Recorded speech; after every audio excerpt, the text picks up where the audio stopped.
reread it again. Okay, sijasoma yote by the way. Let me be Okay. honest, sijaisoma yote. Sawa, if you can share the link on the comments hapo, wase waende wai-download. I hope you are altruistic. Wewe si mchoyo. So, Kama unatumia Android ama hata iPhone, enda Play Store ama yeah, mahali unaweza download au mahali una downloading app, tafuta Constitution of Kenya 2010, you'll download the apps of Tcopy na utakuwa naye hapo kwa simu kama app, so any day anytime. Kama mimi saizi I'm trying to go through it, naona kuna chapters, articles na kuna schedules nilikuwa nimeweka, kuna bookmarks, yeah, so you can play with it. Soma hii kitu kama Biblia ama Quran.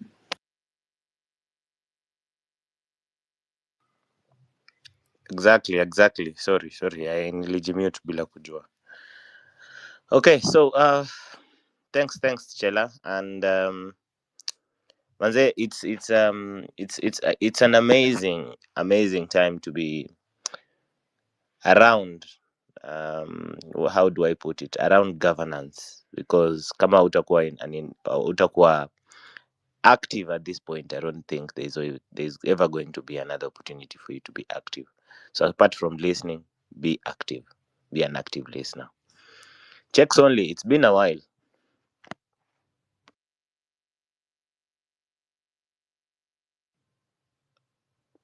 Checks only. Checks ayo anakuita, sijui kama unamsikia. Ati ayo, umeona ayo wapi? Have you missed Nishazoea ayo? ayo bana, sorry wanyama. Ba- Unajua ah, we ni mtu nakwanga nimechukia sana hii app, so at times I forget even to mention your name. we have to work together. Una option. Hata mi sikupendi, but we have to do this. Checks only, man. It's your time. We are giving you the Kidogo opportunity. tu nimalizane na customer please. Haya, sawa, malizana na utume profits pia huku kwa Sauti ya Mwananchi. Ask Kochi. Watu, what's happening? Ochi. Ochi, unasikia wanyama ama bado unafunga cyber? Arab. Yo. Wanyama. Ochi. Haya, tuongeleshe. Arab, you are next. Unajua Okay, ulianza ukasema ladies first. Sasa mimi nikajipea shughuli, nimekuwa nikiosha vyombo Bana, tuambie maneno ya constitution. Hiyo ingine bana ni shida ya kibinafsi. bana, sijajipanga, but this space is very important for, especially for people like me who are not constitution literate, and it will be so profitable to us to hear 1, 2, 3 things that we don't know about the constitution. As for me, I will be honest, najua tu ile yenye inasema we the people are sovereign. Najua zingine lakini siwezi sema ni which article or which chapter. So this space is very important. The law students who are here, if there are lawyers inside here, advocates, they'll help us understand the constitution better, and especially the newly promulgated constitution, which was done 14 years ago. So it's a very nice idea, a very brilliant idea, KOT, to bring this space. I will make my submissions later because napika, mi ni bachelor. But thank you very much. Thank you, Wanyama. So wanyama nataka ni wa take through this constitution tu haraka. So we have 18 chapters in the new constitution. Na chapter 1, it only talks about sovereignty of the people and supremacy of this constitution. Ndio maana mnaona hapo, you people have the power, yeah. And so chapter 2, it talks about the republic, meaning our nation. And then chapter 3, it talks more about the citizenship, yeah. Kuna dual citizenship and so on and so forth. And then chapter 4, it talks about the bill of Rights. Yeah. Then chapter 5, wale mmegawiwa shamba na mababu zenu na baba zenu, yeah? Kuna Land and Environment chapter 5. Then chapter 6 kuna Leadership and Integrity. Alafu chapter 7 kuna Representation of the People. Chapter 8 talks more about the MPs, the legislature. Chapter 8 talks more about the cabinet secretaries and the mwizi you guys know, the executive. And then chapter 10, it talks more about the crybaby, the judiciary. Then chapter 11, it talks more about now the thieves who are within us, the devolved government, yeah? Wale wa nini counties. Then chapter 12, it talks about public finance. And you guys know that hapo kwa public finance, kuna issue sana. Then chapter 14, it talks about the national security, where every time we exercise chapter 1 in national security, it always lets us down. Then chapter 15, it talks about commissions and independent offices kama your IEBC. But have they ever been independent? Hakuna. Then chapter 16 now talks about amendment of this constitution. Amendment of this constitution. Yeah. So if you guys want to amend this constitution, then we should be guided by chapter 16 of this constitution. Then chapter 17, it talks about general provisions. Alafu the last chapter, which is 18, it talks about transitional and consequential provisions. Anyway, Wanyama, you can take over.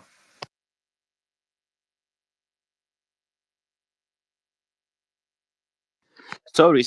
Yeah, I had not unmute myself. Manze, hii sijui nini nani affect. Thanks KOT for giving that breakdown. Sema nimeona tu mgeni. Nakujua. I know you. Koino. Guys who are coming to the space at this moment, thanks for joining us. We are speaking about 14 years of the new constitution. Personally, we should stop calling it new. We should start just referring to it properly.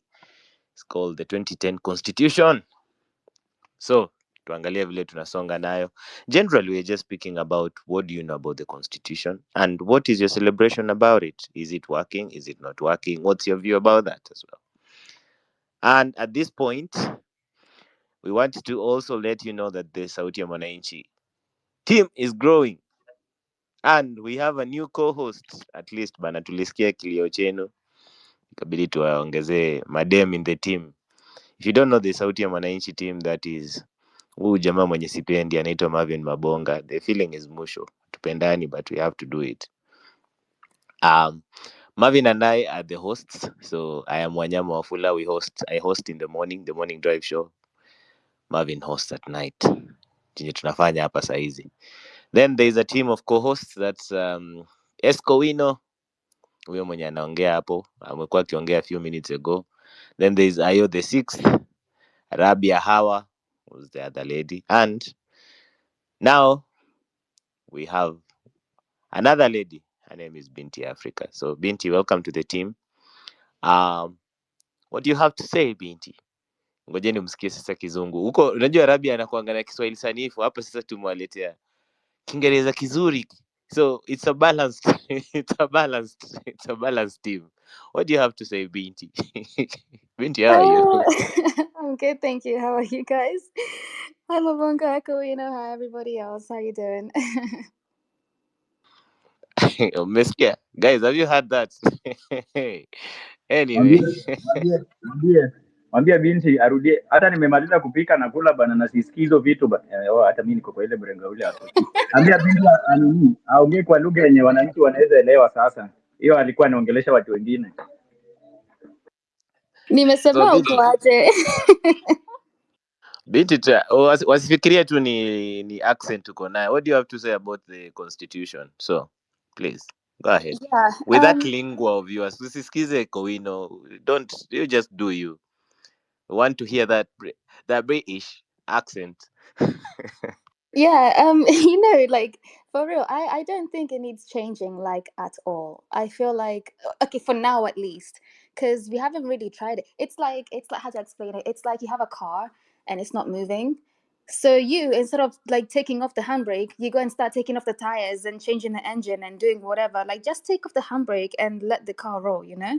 So we need to give it like a good try first, like implement it properly. And then after that, if it's still not working, then we can think about changing it, you know? Am I wrong?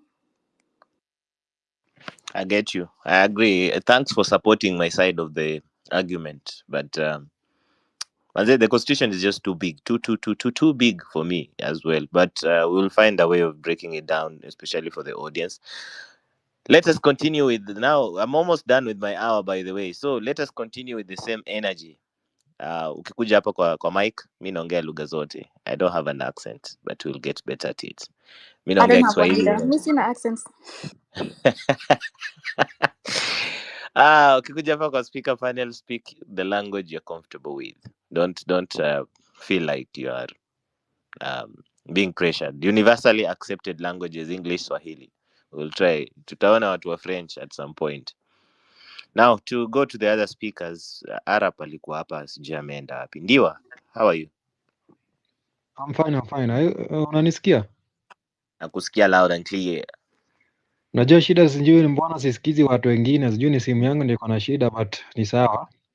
Wanakusikiza bro, usijali, wewe ongea, wanakusikiza. That's the whole point. The first thing ni nashukuru sana kwa kuingia kwa hii space, na Wanyama tunatoka nawe kaunti moja, Bungoma County. Bungoma Side za Mafia, Mount welcome to Elgon. the space. Karibuni Yeah, natoka sana. Mount Elgon. Sawa, karibu Okay. bana. What do you have to say about the constitution? So about the constitution, mimi yenyewe personally I don't have anything to celebrate about this constitution kwa sababu we have the constitution but we are not following the constitution. For example, wale venye tuna waleta hao mas CS. Now we have almost tuko karibu 50 but it is not allowed by the constitution.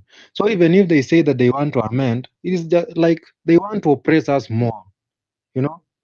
And tuko na watu wenye wanakosa pesa. Mimi ni mwalimu, I'm a teacher, but just see now, tunaenda strike, hawataki kutuona sisi, lakini wanasiasa wako na pesa, wanalipwa allowances ya nini?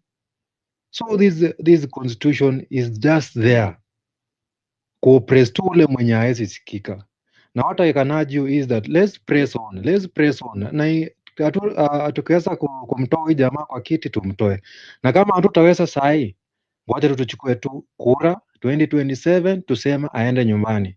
For the sake of Didmus Barasa huko nyumbani huko, tunajua huko Bungoma kidogo hapo Kimilili amebeba watu ufala sana, wanaimba tu yeye, lakini 2027 ikifika, wacha si vijana tujitokeze na tuweze kuchange the constitution. Hapo tu ndo tunaweza, lakini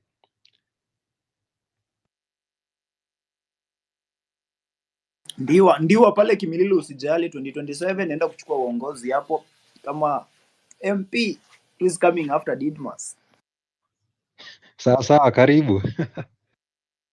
Ndio walikuwa umemaliza? Yeah, I'm okay. Kwa kuiweka short and sweet, and by the way, my Bungoma people, thanks manze, mmejitolea.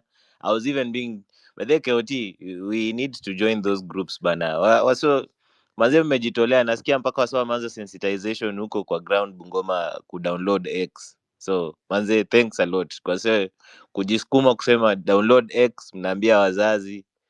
Okay, my dad, mom, join these spaces na listen to it. Man, that's the way to go. Active.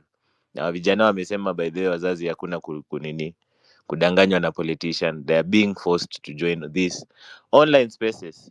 So we have a diverse audience and it will keep growing. So kudos to you guys. Na muendelee kuja kuchukua huko mic mkiongea.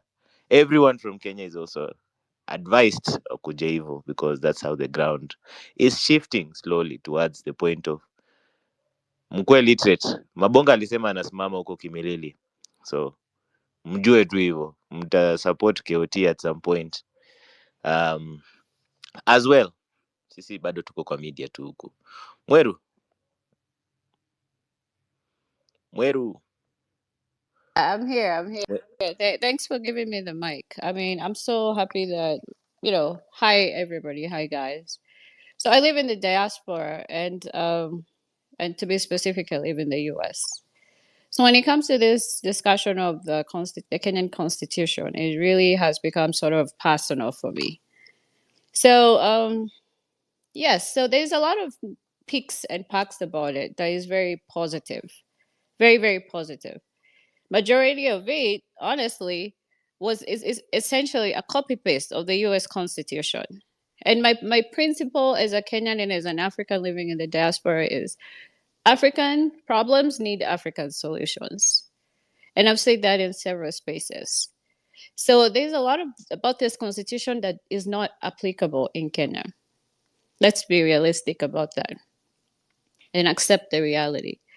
I live in the US. We have 50 states. Each state has one governor. And then we have senators and then we have mayors. At the county level, we do have representation. But if you compare the structure of how a state is and sometimes how big it is, and sometimes even like just, I would say, like, for instance, the revenue collected in some states is similar to a country. So there's no way this constitution is of any help in Kenya. And I can back it up with numbers. Let me just start with some key things I've noticed before I go into deep details about this. So, for instance, the youth in Kenya, you're categorized as a marginalized group. I even had to Google a marginalized group in the US.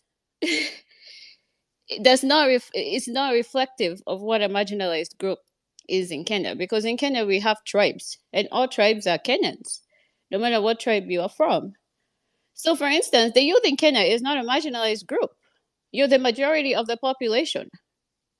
Actually, in all honesty, the people who are a marginalized group now are people who are in their 60s.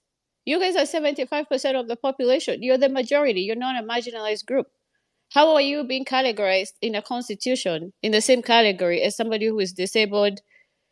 You know what I mean? So there's certain things about this constitution that really, really peeve me and worry me. So the other one, just before I proceed to one other major thing that I've had to take a lot of time and do my research on, is the presidential aspect of it. I've said this to several people who I see their presence in the group here. So, for instance, the president, the requirement to run for president. I made a remark once in a space, and somebody corrected me because they said that Gen Z cannot be president in Kenya. I checked the same constitution. There's nowhere it stipulates. I know in the past prior to this, it used to be you have to be at least 35 years of age to run for presidency. I looked at the constitution, and correct me if I'm wrong, there's nowhere it stipulates that you have to be 35 years of age. I have been seeing things surfacing on X that says Gen Z cannot be president. That's bullshit. Unless I misunderstood or misread it. I don't see anywhere in this current constitution that stipulates you have to be over 35 years. The main thing I noticed, of course, is the dual citizenship thing, which I understand why. But also, it says for you to qualify to run for president, you have to be able to basically qualify to run as MP. So I looked in MP, the requirements. There's no age stipulation. It only says you need to be an adult in Kenya. From my understanding, an adult in Kenya is how old? 18. In the US, to be an adult, you have to be 21. I looked at the IEBC website in terms of requirements. There's nothing that says that. So that is something that, we have to basically clarify and spread to the news, because I know there's a lot of Gen Z that want to run for president and they have already been convinced that they're not qualified. So other things that really make me feel like I'm honestly not convinced. This is a fact. We cannot afford the kind of governance that is dictated by this constitution. I did the math and I've presented these numbers to several groups and spaces. For instance, the constitution talks about you have 47 governors. Then you have deputy governors. Just governors themselves, governors, deputy governors, and I included even their benefits. You're spending 13 billion a year to have these governors. When you talk about senators, you have 47 of them. The US, the whole US, come on, we have 50 governors only, and they don't even get this amount of benefits. For governors only, you're spending 122 million per year for their benefits. You're paying them almost $1 million a month, and you're providing airtime for them. It doesn't make any sense. So when we talk about we need to change this constitution, let's do the calculations first. And if we want to understand why things, this government is finding new ways every single day of raising money. Even if I was to become president in Kenya with this payroll itself only of governors, senators, MPs, women rep, MCA, it's amounting to 44 billion a year just for those people only. Those 5 people only. 44 billion per year. Multiply that by 14 years that you've had this constitution in place. And this is not even including how much you're paying the president or how much you're paying the DP, forgetting even how much they're stealing.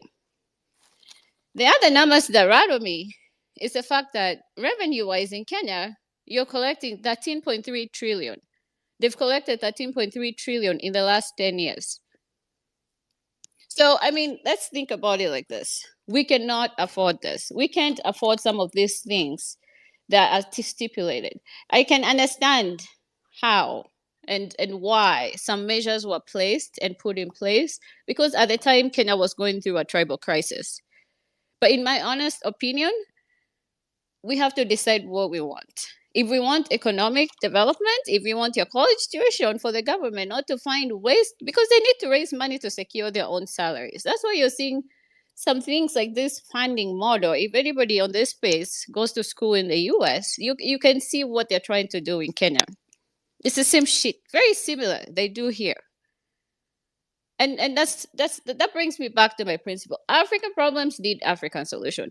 This kind of a constitution is very, very appropriate to some degree, but to majority of the degree, it's costing so much money. I mean, I presented some of these details to some of my friends here in the US, and they were laughing.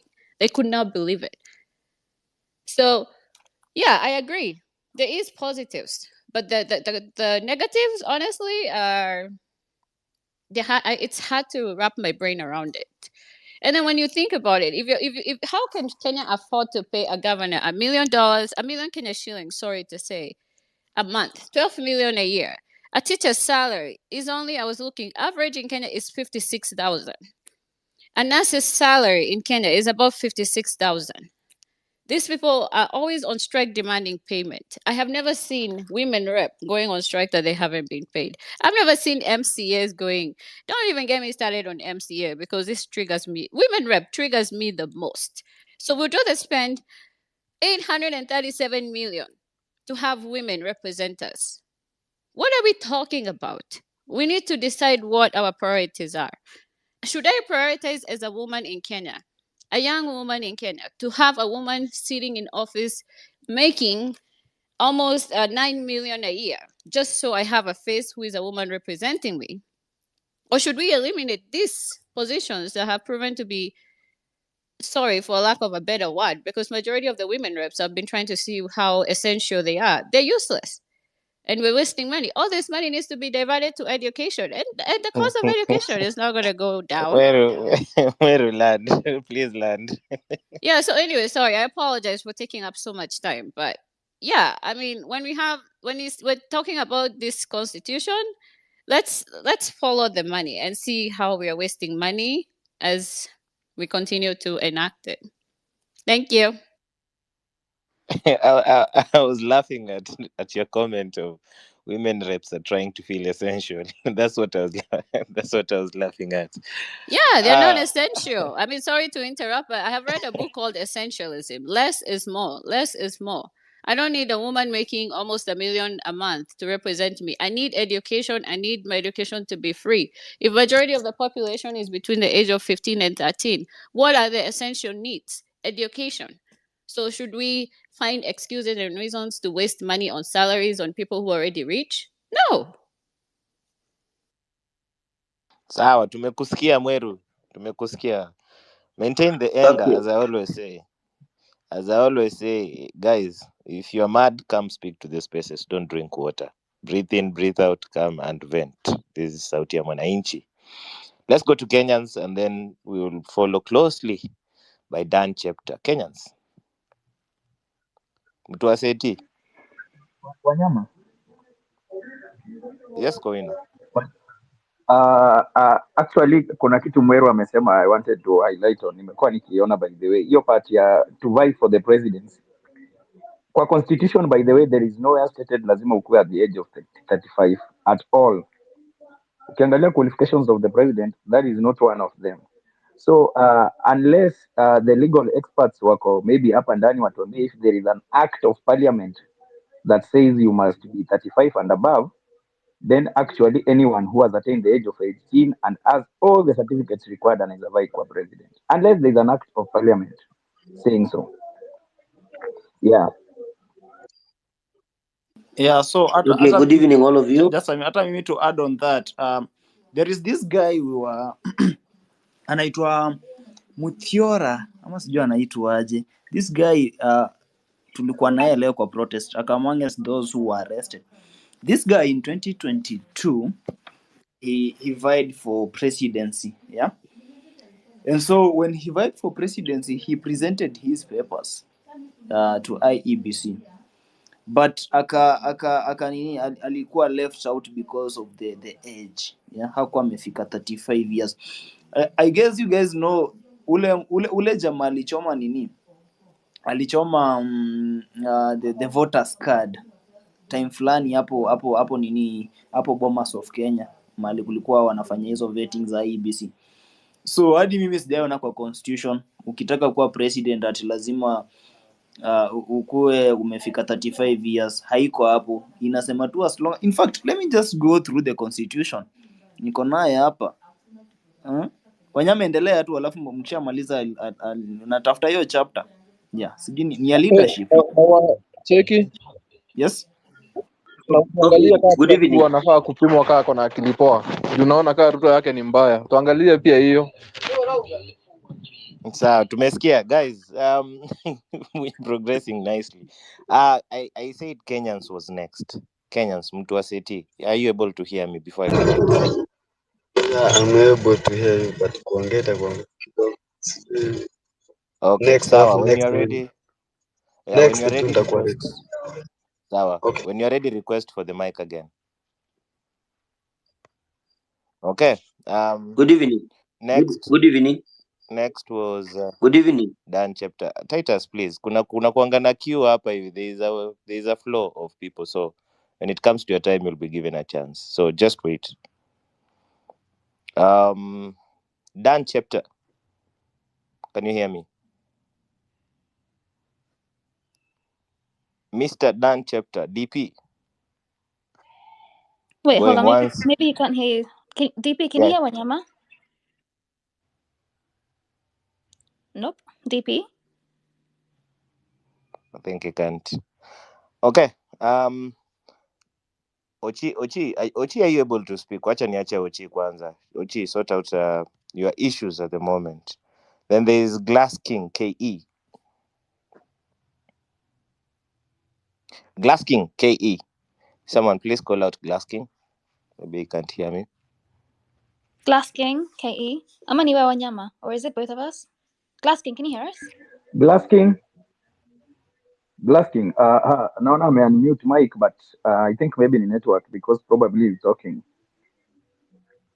Unless mimi ndio simsikii. Yeah, No, me can't too. hear him. I think Glass King. Glass King, please sort your internet out and then come to the mic as well. So Wanyama as go Glass King and assault mic. Article 136 of this constitution yenye tuna celebrate kesho 14 years. Of course we should be celebrating in nini. Si mnaona hata shule kule Western watu wakishinda wanaendanga streets, yeah? So wale watu mmesoma Kamsinga you understand. Wale watu tumesoma Misiko Friends hatujaenda streets. So wale mmesoma Kamsinga na zile shule kubwa kubwa you understand. Whenever you win you go to the street. So hata birthday siku hizi tunaendanga kupiga bash. So tomorrow. Anyway, article 136 of this constitution inasema election of the president. The president shall be elected by registered voters in a national election, conduct in accordance with this constitution, and any act of the parliament regarding regulating presidential election. I think hiyo age ya kusema ni 35 probably iko hapo kwa nini act of parliament regulating presidential election. So inafaa tuangalie ile act ya presidential election ndio tujue nani waliweka hiyo upuzi hapo at must to 35. Alafu an election of the president shall be held on the same day of the general election, member of parliament, hizo vitu zote. Alafu qualification and disqualification for election as president.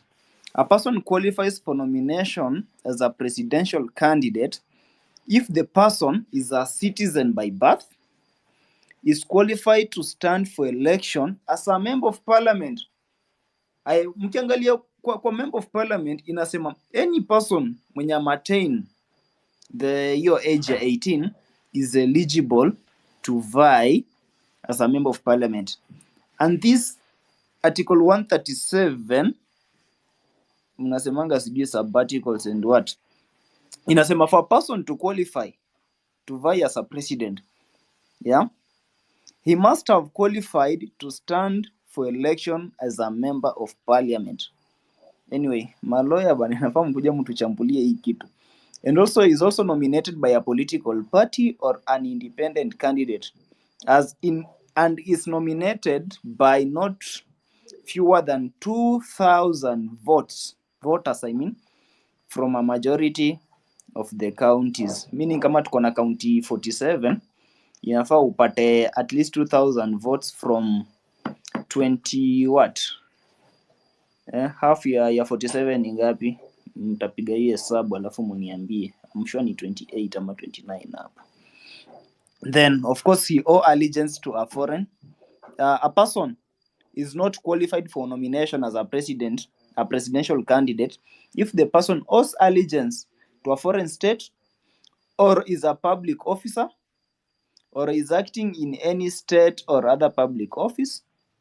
Clause 1 B sijui nini. Anyway, ni hivyo. I think mmeona for any person bora unaweza kuwa una qualify kuvai for member of parliament kama mimi, because I know I qualify to vie for member of parliament for Kimili constituency come 2027 and I'll do that. So probably I also qualify to vie for presidents unless kama tuko na lawyers hapa mtuchambulie hii kitu bana. Naweza enda kwa kiti ndogo Kimili na kumbe nafaa kukomboa inchi. So Wanyama.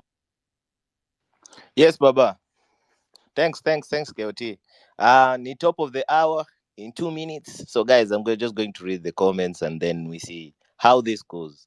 But thanks a lot for doing this. Na naona watu wako active kwenye comments. Watu kuuliza kuwa approved to the speaker panel. It allows only 12 at a point. So, please bear with us at kunyimi mic. Yeah, it's just that the queue might be longer or as well the speaker panel imejaa. #police is saying the moment we start talking about amending the constitution, we open the door for politicians to misuse that power of amendment. It becomes open season. Let's leave the constitution as is and prioritize implementation. #please. Najua we ni wakili. Panda hapa juu. Kuje explainie people deeply because they have kwanza Kowino will really appreciate if you get a lawyer hapa. So tafadhali. Yeah, I've DM'd Teddy and Wanjira, so if they'll respond kama wako online, they'll sure come. Ako hapa, wacha apande hapa hivi juu. Huyu ni wakili. Hashtag apande kwanza, nimeona comment yake, niko na swali kwake. Yeah, acha apande hapa kwa speaker. Hawa akikuja ni sawa, lakini kuna mawakili hapa. Ni several of them. Please come to the speaker panel. Ochi, listening, constitution literature. #police again. That narrative about abolishing women reps is very dangerous. #panda tena to the speaker panel. At criminals, teacher. Funnels me at criminals, let's follow each other. Uhuru Kenya is saying Article 137. By war is saying madness in some presenters like Mweru. KD, haya binti Africa. You have been enrolled into government. Yes. KD. Yes. Yes. We won. Binti Africa is now a co-host of Sauti. So, Kwanza that imepigwa KG. Wanyama, Ambia hiyo KG last time. mwambie Mr. Speaker sir. Mr. Speaker, sir, there's nothing you're going to do. We are in parliament. Maumau grandson is distributing copies of the constitution for free. That's a good one, by the way. New Wangari Maathai. Hey, it's been a while. New Wangari Maathai. You should also continue giving opinions. And thanks for tagging Maumau grandson. Wanyama. Mm-hmm. On that mwenye ana distribute the constitution for free, so anaweza maybe sema those who want to reach him wamfikie wapate their copies. Me I have my copy here. Mm-hmm. Kwa mkono hapa najua yeye ako na yake hapo kwa simu. Mm-hmm. Soft copy which is also good. Kama KOT najua ako na soft copy. Yeah, but those ones the copies, at least there's someone who is offering them for free. Kwa na hizi copies za constitution bana. Okay. Sawa. Na tusiweke kama maridadi, tuisome. Sawa. Wamekusikia na pia mimi nimekusikia. Anthony Omoro anasema there is no repercussion, censure or even punishment for violating the constitution for the elite political class in or extremely wealthy individuals in society. How can this be fixed? Swali muru hapo bana. All of us attending this movement, civic education or strategizing spaces should make a point of arming ourselves with a copy of Katiba 2010. Lazima. It shall. We shall. Bill Gates. Host, do something. I have to share with you guys. Hey, okay. Gates. Panda huko juu. CFA Nora. Lady Nora. Pia umekaa sana bila kuja kuchangia hii mada. Unasema we the people. Of course, it's us the people. Kuna mtu mwingine. And we should start owning this conversation. Usiseme ati watu wenye waliweka hao bad politicians. Sema sisi tuliweka hao bad politicians in place. Ni sisi, si watu wengine, ni sisi. The lack of voting from our end as well ni makosa. Okay, it's top of the hour, 3 minutes past top of the hour. I've been your favorite Wanyama Wafula. As always, they bully me to start. I don't know why. But ni sawa tu. Siku yao yaja. As I give it back to Marvin Mabonga, I see Ayo the Sixth is here and Esco Wino. Those are the co-hosts and the new baby in town. See ati baby literally, but we have a new co-host that's Binti Africa as well. So guys, take it up. Asanteni sana. Please remember to follow all the hosts and co-hosts, follow all the speakers. When you're wamekubamba, when you're jakubamba, we create the movement to keep spreading the information. Keep tuning into Sauti ya Mwananchi because we create all this content for you. Ukisha soma, please educate the masses on the ground because tutakuwa tunafanya kazi bure if we are on spaces for hours and hours and there's nothing you're going to do. And that's why I was celebrating my Bungoma people. At least charity starts from home. I'm so proud of you guys.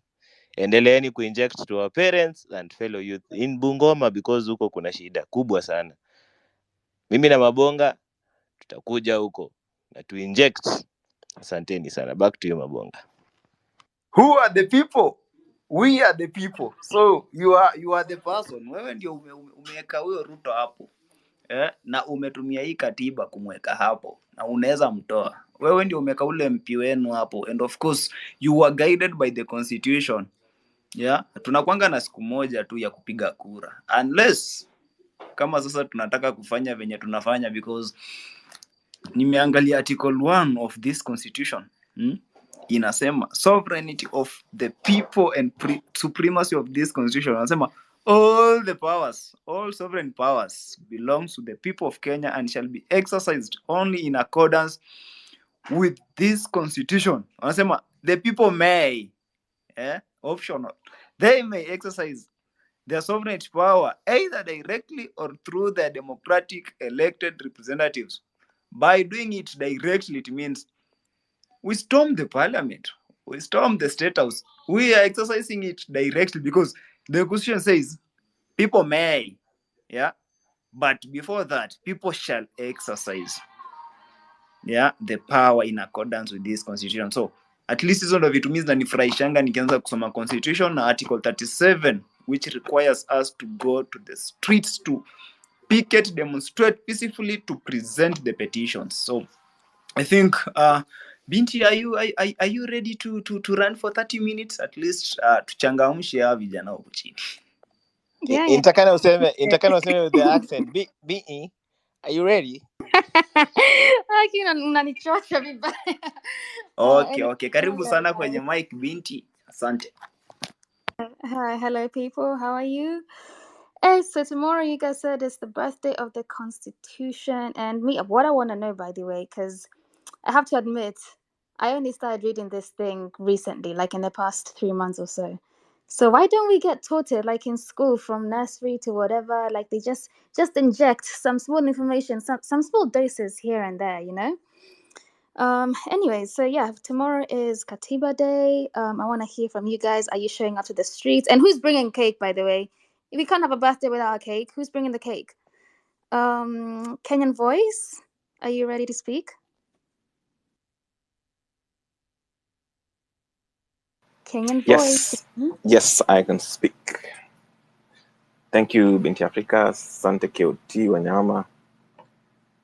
So kitu yenye mimi naweza ongea je constitution. I think Wakenya lazima tuwe careful history ya watu kusaizi kwanza kuongea story ya ati bloated government referendum. The moment tutaanza history ya referendum, hii conversation yote ita change from governance na itakuwa story ya politics, na wase wataanza kuingiza maneno zingine zenye itafika time tutashindwa Kenya tunachagua. Itafika wataeka vitu, so there'll be good things in there and then there'll be bad, terrible things. I think mmesahau story ya BBI. People have forgotten BBI.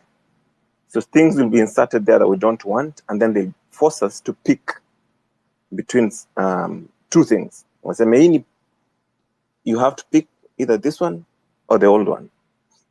So I think right now tuko na shida mingi. Story ya constitution yetu, those of you who here are older, watu wenye wako almost especially millennials mnajua hii process ya constitution making ilichukua how long and how many people it took. Now what has happened over the last 10 years of the probably 15 years of this push to implement the constitution is that kuna vitu zimekuwa hijacked. Na hii ilianza immediately venye Uhuru aliingia. I don't know if you guys remember the first thing that Uhuru did. I think Raila at the time tried to push for another referendum in 2013. And the thing that, and you know what Raila always does with these referendums from back in the day. So he uses these four things to try and I may be wrong, but I think now, with hindsight, that he uses these things to remain relevant. So what he did at the time, 2013, Uhuru, to counter that push, pushed for MCAs waongezewe packs na salaries. And that was the beginning of maneno ya making this feel like a bloated government. It's not bloated, people. It is the salaries that are too high. Now, here's, and many people like to compare Kenya to the US because many of these the things that we put in our constitutions, we borrowed from the US. But it's not exactly the same. Now, the US, for example, has 3,500 counties. Mweru was saying here, a governor in the US compared to a governor in Kenya. No, we cannot compare the two, people. A governor in the US is in charge of about 45, in some states, maybe 40 million, 50 million people, right? In Kenya, some governors are responsible for very, very few people. So the counties in the US, 3,500. So some counties have even like over 1 million people, the urban counties. So I think the problem, what happened when we were adopting our constitution, tulichukua the county unit, So in Kenya, instead of having states, tukasema, okay, let's have counties. And then tukuwe na county governor, which in the US, no, they don't have county governors. They have state governors, right? So ikachanganyisha watu. So now we have small local authorities in Kenya, and then we have people who want to behave like governors in the US. And therefore, they want big salaries. They are behaving like they are really governors, which I don't think they are. And now, if you allow me just one more minute, before 2010, before our new constitution, tulikuwa na county councils, tulikuwa na city councils. I think na tulikuwa na, what was the other one called? I think it was called, there was 3 of them: county councils, municipal councils, county councils, and city councils. Kulikuwa na around 67. I was reading this the other day. Kulikuwa around 67 municipal councils, kulikuwa na 43 county councils, na kulikuwa na 3 city councils. So now city councils ilikuwa Nairobi, Mombasa na Kisumu. Now all of these we converted post 2010, we converted them to like 47. So to reduce. And then kulikuwa na councillors back in the day. Kulikuwa na almost 3,500 councillors back in the day.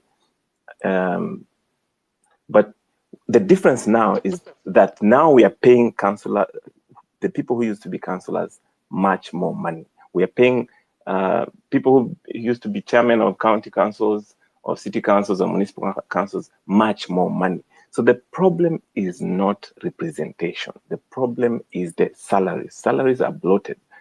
People are feeling these people have made themselves to be more important than what they should be. So government should be where people come to deliver services for the people, not to become rich. So mtu afai kuingia kwa gava to expect that we should pay him a lot of money. No. So the problem is the salaries, and that's where the salary SRC has gone wrong. SRC means why would the governor of Nairobi, where they make so much money, the county collects so much revenue, alipwe the same amount of money na somebody in a small rural county, like I don't know which one I can say, for example, but a small rural county where there is no revenue, we send so much money there, and they earn the same money. So SRC ndio me to fail, and that's where I land. Thank you guys. Please, manana ya constitution, forget about it. Our constitution is good. Let us deal with the problems of remuneration. We are paying these people too much money for what they're doing for us. So that's all. That's where I land. Thank you. Thank you very much, Kenyan Voice. I don't know if you guys have seen this picture of a comparison of the GDP, compared like for different countries. The comparison, yani everybody is sort of level, so some are higher, but Kenya is all the way to the sky. Why are we paying people so much to do nothing? Why do we allow that to happen? Anyways, Glass King, I know you were here before. Can you speak now? Can you hear me? Sama. Before you give it to Glass King, I wanted to ask Kenyan Voice something. Kenyan Voice, we recently had Dr. Ikuro Kot here. Dr. Ikuro Kot is one of the members of the COE, Committee of Experts, people who drafted and wrote the 2010 Constitution. And he admitted to us that he said here publicly that the Constitution is not perfect, and he has to agree that maybe they rushed some things. They didn't know how they'll turn out later. But if he was given the chance to write it today again, he'd change a lot of things. And there are even some positions that he'd scrap off. And that even reiterated it in his the 2019 Punguza Mizigo Constitution. What do you say about that? Because if the author of the Constitution said some articles need to be changed, needs to be amended, what makes you believe it is perfect the way it is? Constitution is not perfect. There is no constitution in the world that is perfect. That's why you hear, like, in America, they have, like, these things that they like to I call can't hear Kenyan voice. Anaongea Wanyama? Yeah, he's answering. Unanisikia? Unanisikia? Oh, let me drop. I can't hear him, and I just ask him. Can you hear me, Binti Africa? Yes, I can hear you. If you just give it a second, for Kawino is gonna drop and then he's gonna come back up so he can hear you. But in the meantime, let's just go to who had I said? Oh, Glass King. Lakini, where's he gone? Okay, so let's go to Sun. Lakini, don't forget your answer because Kawino is coming back. Binti Africa. Hi, how are you? Good evening. Good evening to you. Wanyama. KOT. Mko poa wote, si ndio? Now, let us not forget that we are this, as much as tunaongea about our katiba, let us not forget that we have somebody who really fought it. And if you try to introduce some things, you will be so happy kufanya nini, to bring in things ambazo mwenyewe atafurahia. Yes, the katiba ileta vitu ambazo people, women reps, MCAs, blah blah blah blah, all doing one job. Hatujui hata wengine kazi zao ni gani. But as much as tunafaitia, tunataka tubadilishe vitu kadhaa. The butcher of Sugoi, that's what is waiting for. Anyway, penye ataingilia. So guys, let us just be careful. We fight the war that we can win, not a war that will give these guys a leeway to bring in things that will suit them. That's just what I wanted to say. Thank you. Thank you very much, Sam, for your submission.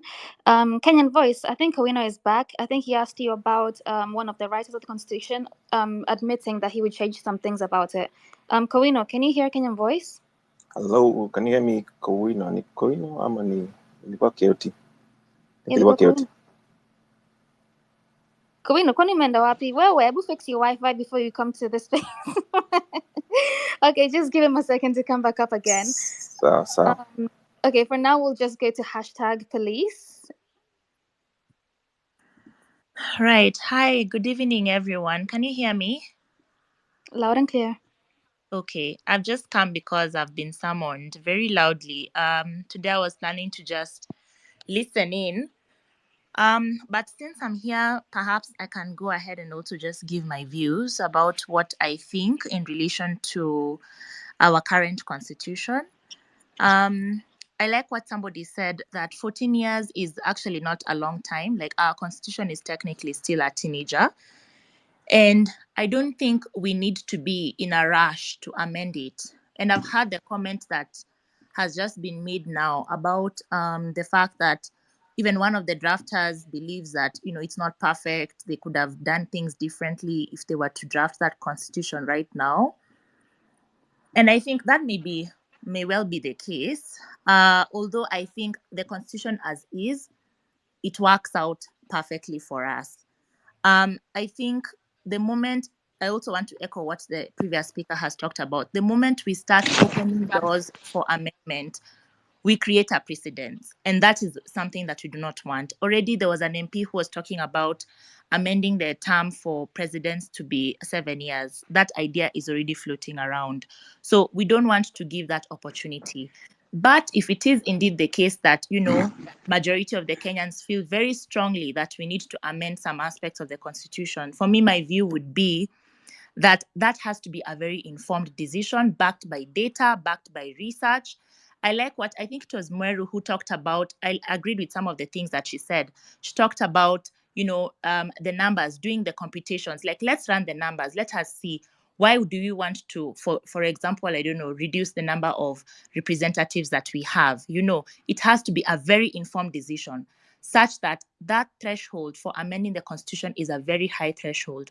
Not everybody can wake up and collect signatures and decide, I have signatures and therefore we need to amend the constitution. So for me, I feel like, let's implement it fast. Yes, it might not be perfect. It might not be, what all the Kenyans want, But at least can we implement it first as is and then talk about amending it once it has already been operational? Because right now it feels like we're implementing it in piecemeal, actually. So I'm very optimistic also because now it's like we're having this awakening. People are becoming more invested in civic education. People are reading the Constitution. Even just in this conversation, you're hearing people quoting articles and sub-articles, which is a really good thing. So let's give it a chance. Let's give the Constitution a chance to be implemented because even people are becoming more aware. People are downloading the Constitution. In fact, the easiest way to access the Constitution, just go to kenyalaw.org when it's not down, because it tends to be down a lot, and you can find all the acts of parliament, but the Constitution as well.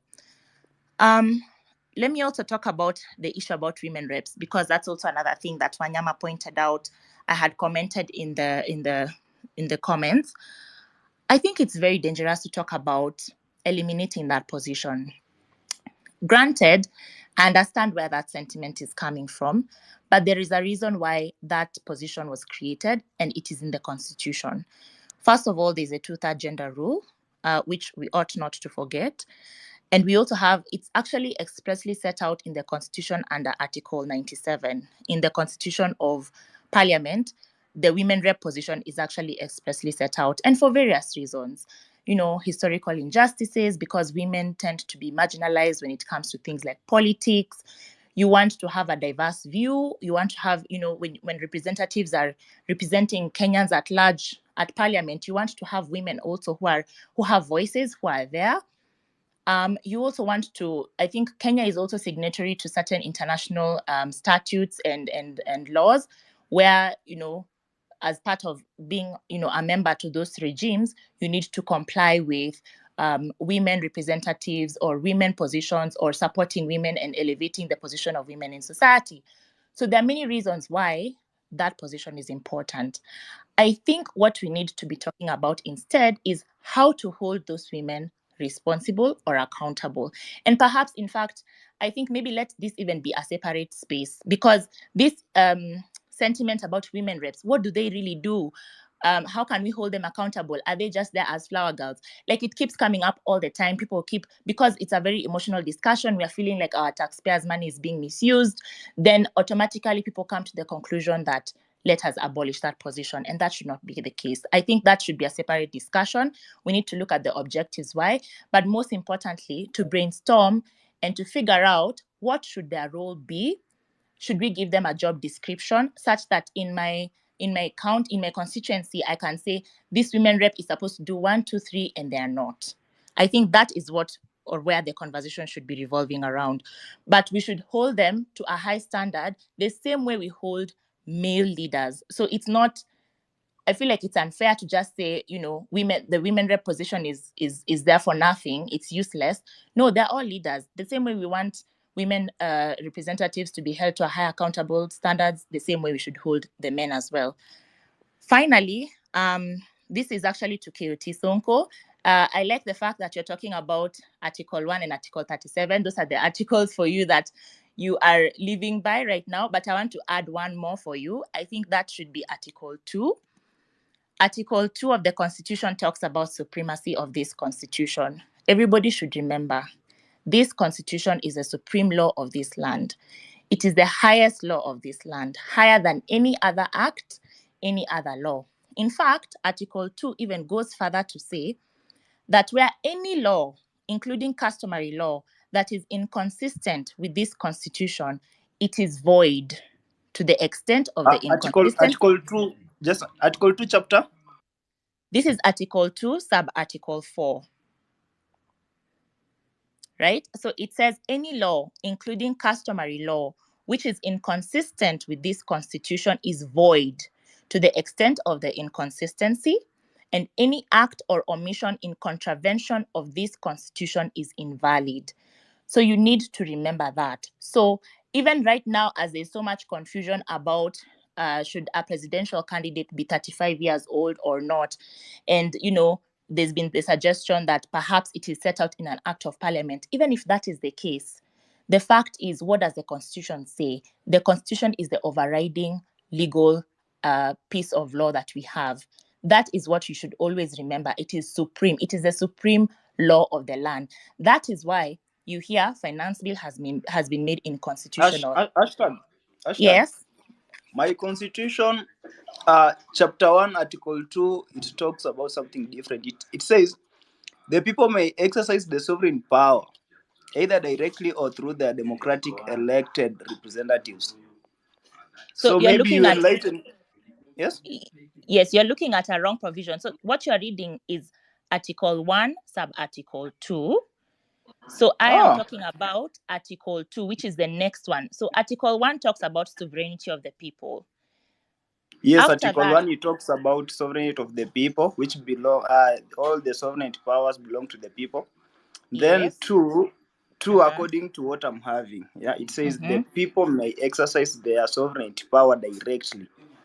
Then Yes, so 3, then, it says sovereign power under this constitution is delegated to the following state organs, which shall perform their functions in accordance with this constitution. And then now we have sub articles on Article 3. We have sub article A, B, and C. Yeah. Unless I don't know how to interpret the constitution. No, so keep going. So after that, there is 4. Okay, 4, it says the sovereign power of the people is Mabonga, exercised at, yes. she's right.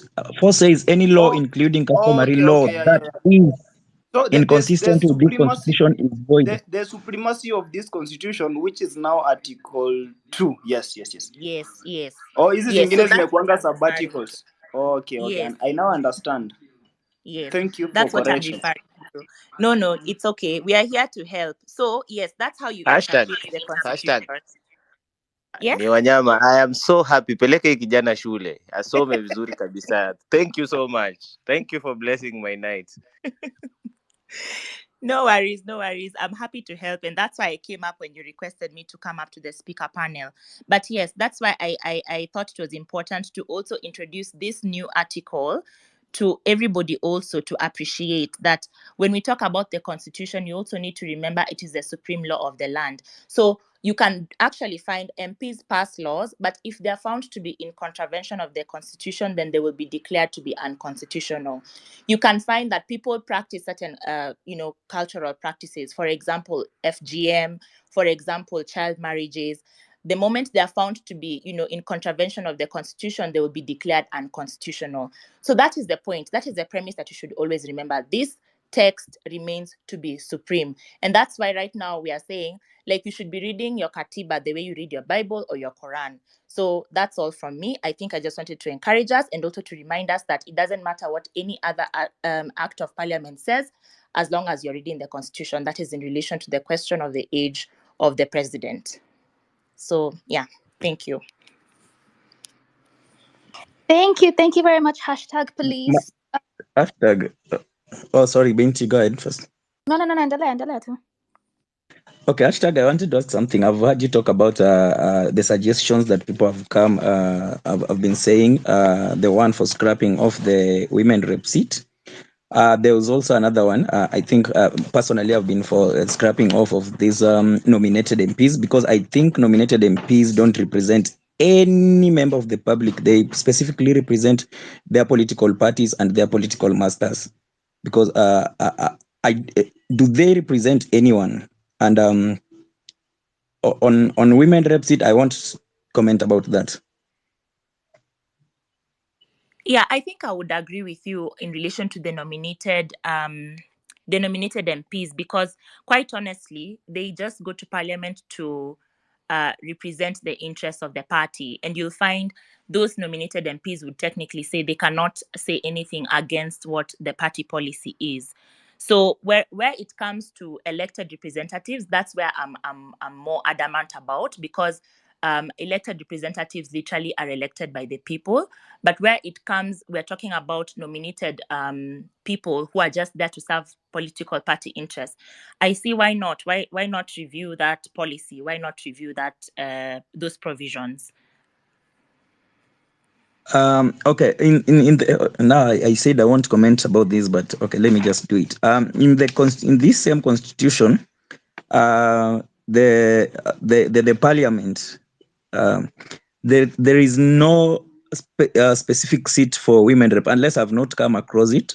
But again, you've said the problem is not the seat. The problem is if we want to hold them accountable, we can hold them all accountable, all the elected members, just like we've been doing with the presidency and everyone else.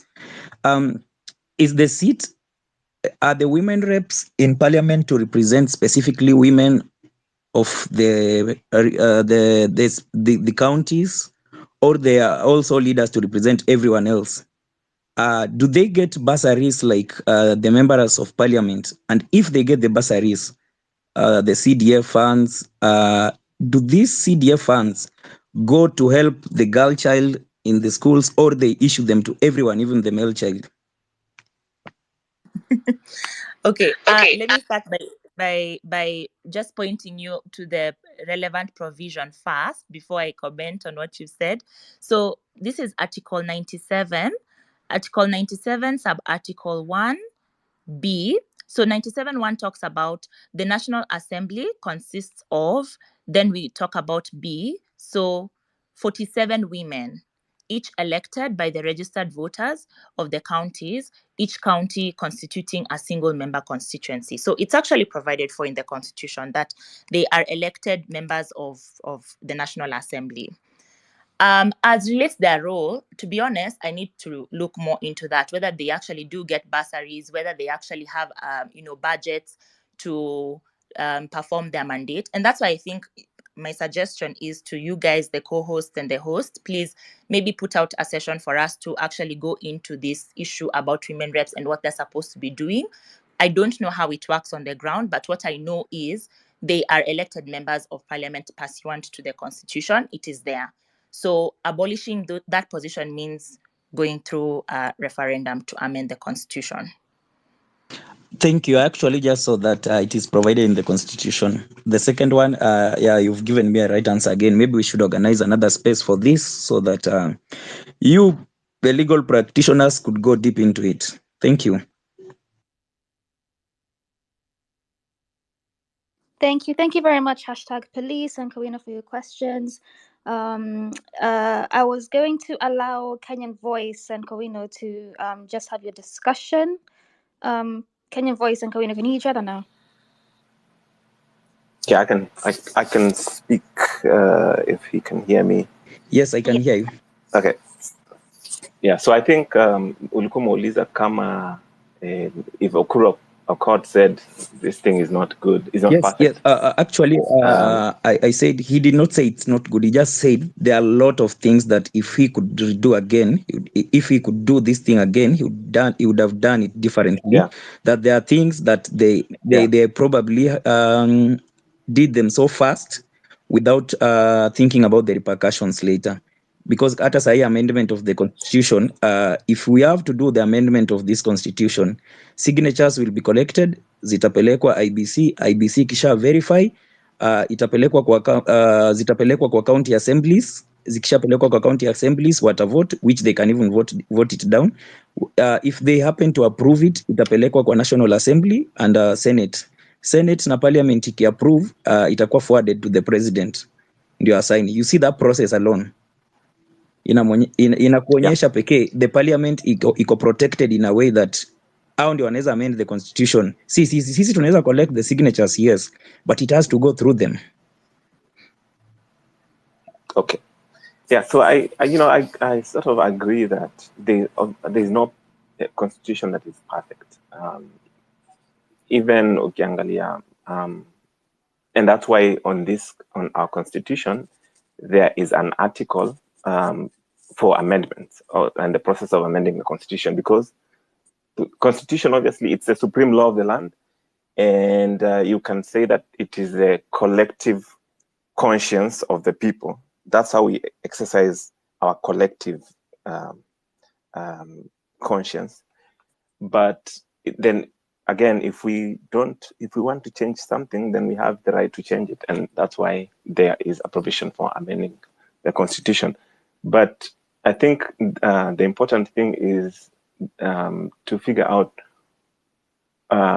Remember, guys, that it took 15 years to come up with a constitution. Kulikuwa na so many congregations of so many people, thousands of people, which Okuru Okot was one of them, right? So even as he says, he's one of the people. So even as he says that he feels that there are some things that are not working well and we can change them, yes, we can change them in the manner that is provided within the constitution. But maneno ya kuenda kukaa kwa backrooms, the way they were doing the BBI thing, that is what we need to be careful with.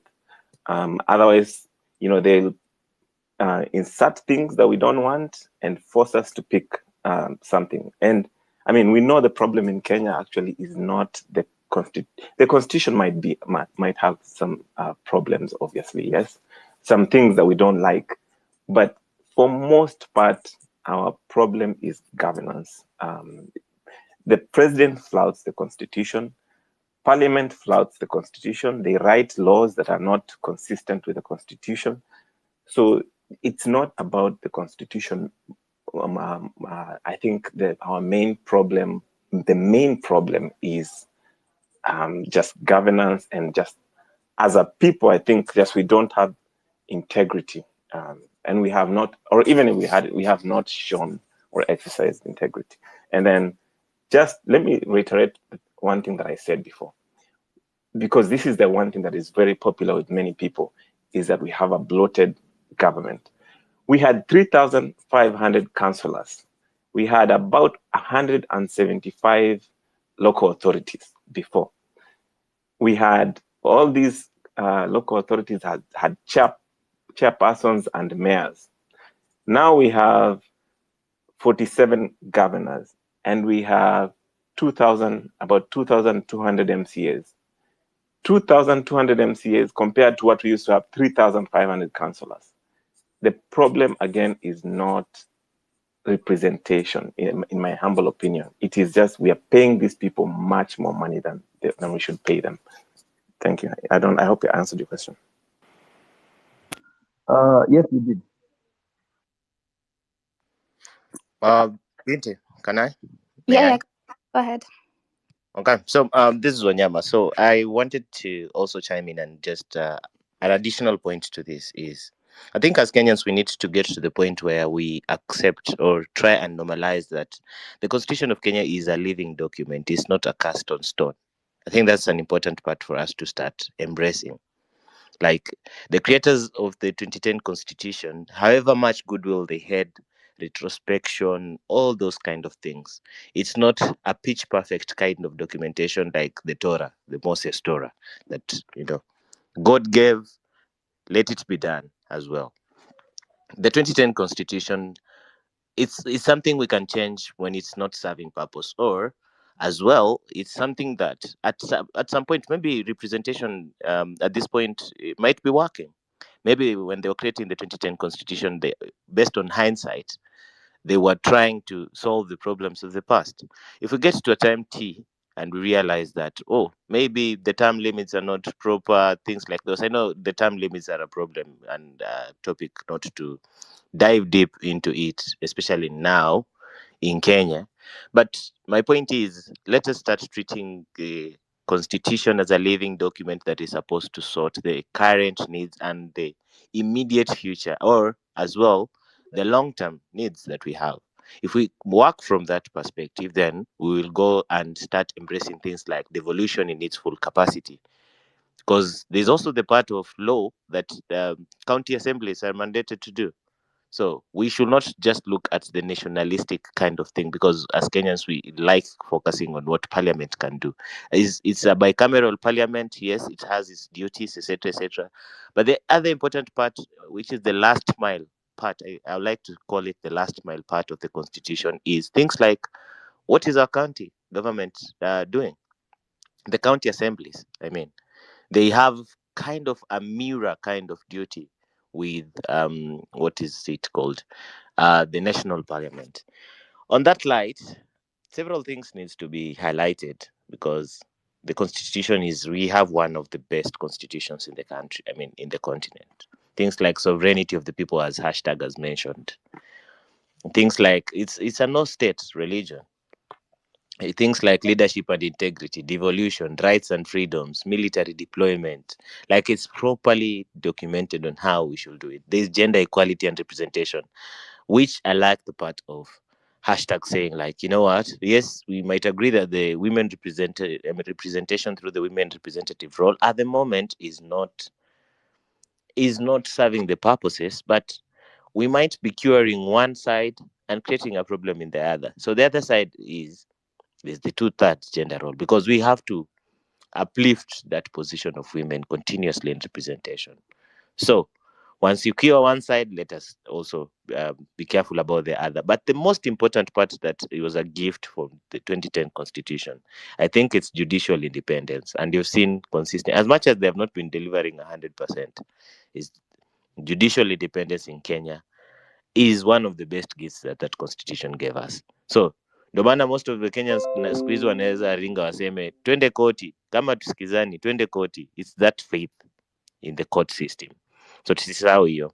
And lastly, the last part that is a cure for us, and we should push these ones to deliver ethics and anti-corruption. The law is very clear on all these things about ethics and anti-corruption. These last mile people are the ones who are not delivering on it. So as we progress with the conversation, that's what I wanted to highlight. Acha nirudi kwa kokoni yangu. Asante sana Wanyama. And speaking about women representation, host and co-host, you can't put me here and then I just leave my girls hanging down there. So I'm going to skip the queue and I'm going to give one lady a chance. And I'm sorry to keep you guys waiting, but itabidi mgoja just 1 second. Josephine, hi, can you hear me? Yes, I can hear you. Can you hear me? Thank you. Yes, go ahead, please. Thank you so much. I really appreciate you giving me this opportunity. I think this topic is it has just come at the ideal time, and personally, I want to say that, as we are saying, I can confirm that just a mere citizen and mere Kenyan, I am one of the beneficiaries of the 2010 constitution. So I can say it is doing us good when it comes to the area of judiciary. That one I can acknowledge, and I can really say that those days when you used to be told in court, you must have something for you to get justice. Actually, they are almost ending. They are no longer there. I can certify that. That one with the judiciary, I really give them echo, and also appreciate that they have also introduced the system of mediation, and it's also working. It's very good, and it's a win-win for anyone who goes for mediation as well. Fine. Now, if I were told to do an amendment to the Kenyan constitution, or which areas would I want to see them changed and fit to the Kenyans so that it will be also an ideal for every Kenyan to enjoy the constitution, first and foremost, I'll say that we need to amend laws, the clauses which allow the members of parliament to be appointed and reappointed for a particular office. Like you are a member of parliament, you have been elected by the people, and then you are appointed to a CS office. We need to amend that. The other area we need to amend is the recycling of leaders. We are having right now people the likes of Alfred Mutua, the likes of Hassan Joe, the likes of Aparanya. Actually, they are getting their pension right now as we are talking, but they have been appointed to continue serving regardless of whether they are unpensionable or not. And these are some of the things that we need to amend. If we don't amend these things in that constitution, the truth is that we will ever grow old without getting to that office, because they will still continue electing each other. And remember, when election time comes, when campaign times comes, these people come with their money, wanapikia watu pilau na maji ya maiti, wanapatia watu pilau, watu wanachanganyikiwa hawajielewi, and the people do what they do not want to do. So if we can only seek refuge in our constitution, and we amend so that nobody, if you feel that you are patriotic enough and you've been a governor, maybe, and your profession was a doctor, after your 10 years of service consecutively, while you are in pension because you are patriotic. Just go and sacrifice your services as per your profession, or you go and do your business and then leave the offices alone for other people to ascend in those offices. That is an area that I would want us as Kenyans to think, and as young Kenyans, if we intend to rule this country and to lead this country, actually also we will be in a position to get opportunities also to lead. Other thing, with that area, we will also eradicate corruption and impunity. Because right now, as long as I am in the top seat there in the government, my people know that no matter what they do, they are hiding under my umbrella and they can do anything and nobody can move them, because even in the next election, I am sure I will be there and I will be there protecting impunity and the corruption. So guys, with this amendment, we will realize that we will be having a very short time whereby we can monitor Josephine ascended into that office as a governor with her net worth was this. What is her net worth now? And if I've gone overboard more than what I can do and I cannot account for that money, it's supposed to be retrieved, that money, and taken back to the government. But this can only be applicable if there is an act of the Constitution which allows us to do that. We will not be discriminating anybody, but we will be giving a chance to other people to rule the country and also to minimize the issues of impunity and corruption in our country. So anybody who will be ascending into those offices will work their Kenyans interested to work for Kenyans. The other area I would want to see it amended so that it can fit us is to ensure that also the people who are in the offices and they have been ruling with the same governor, maybe for 2 years, for 10 years or so, they should not continue remaining in that office, because these people now, for 10 years, what you have not done, you cannot do even if you are added another year. So you cannot think, you are only there to cause impunity and to cause jam. Uingii ndani na utoki nje, uko pale kuangaisha wananchi na kufanya watu wajisikie intimidated. Kindly, fellow Kenyans, can we stand firm and amend these areas whereby we will ensure that these things are no longer there? Also, we can the area of the counties and the nominations of the people who are being nominated in the parliament. Honestly, if we can have 47 men and 47 women from the parliament, that's a good number. And we have struck the balance. We don't need much more people. And these are some of the things we need to consider as we move forward on how best we can achieve this and articulate this. I am sure Kenya will be the best place for us to be. It's the best place, and it will be more actually like a paradise when we are living in this world. So let's keep praying and working hard. The other thing, let every one of us start also self-searching, because actually corruption is bad when it's done by KOT, but when I'm doing it, I just baptize it and I assume it's good.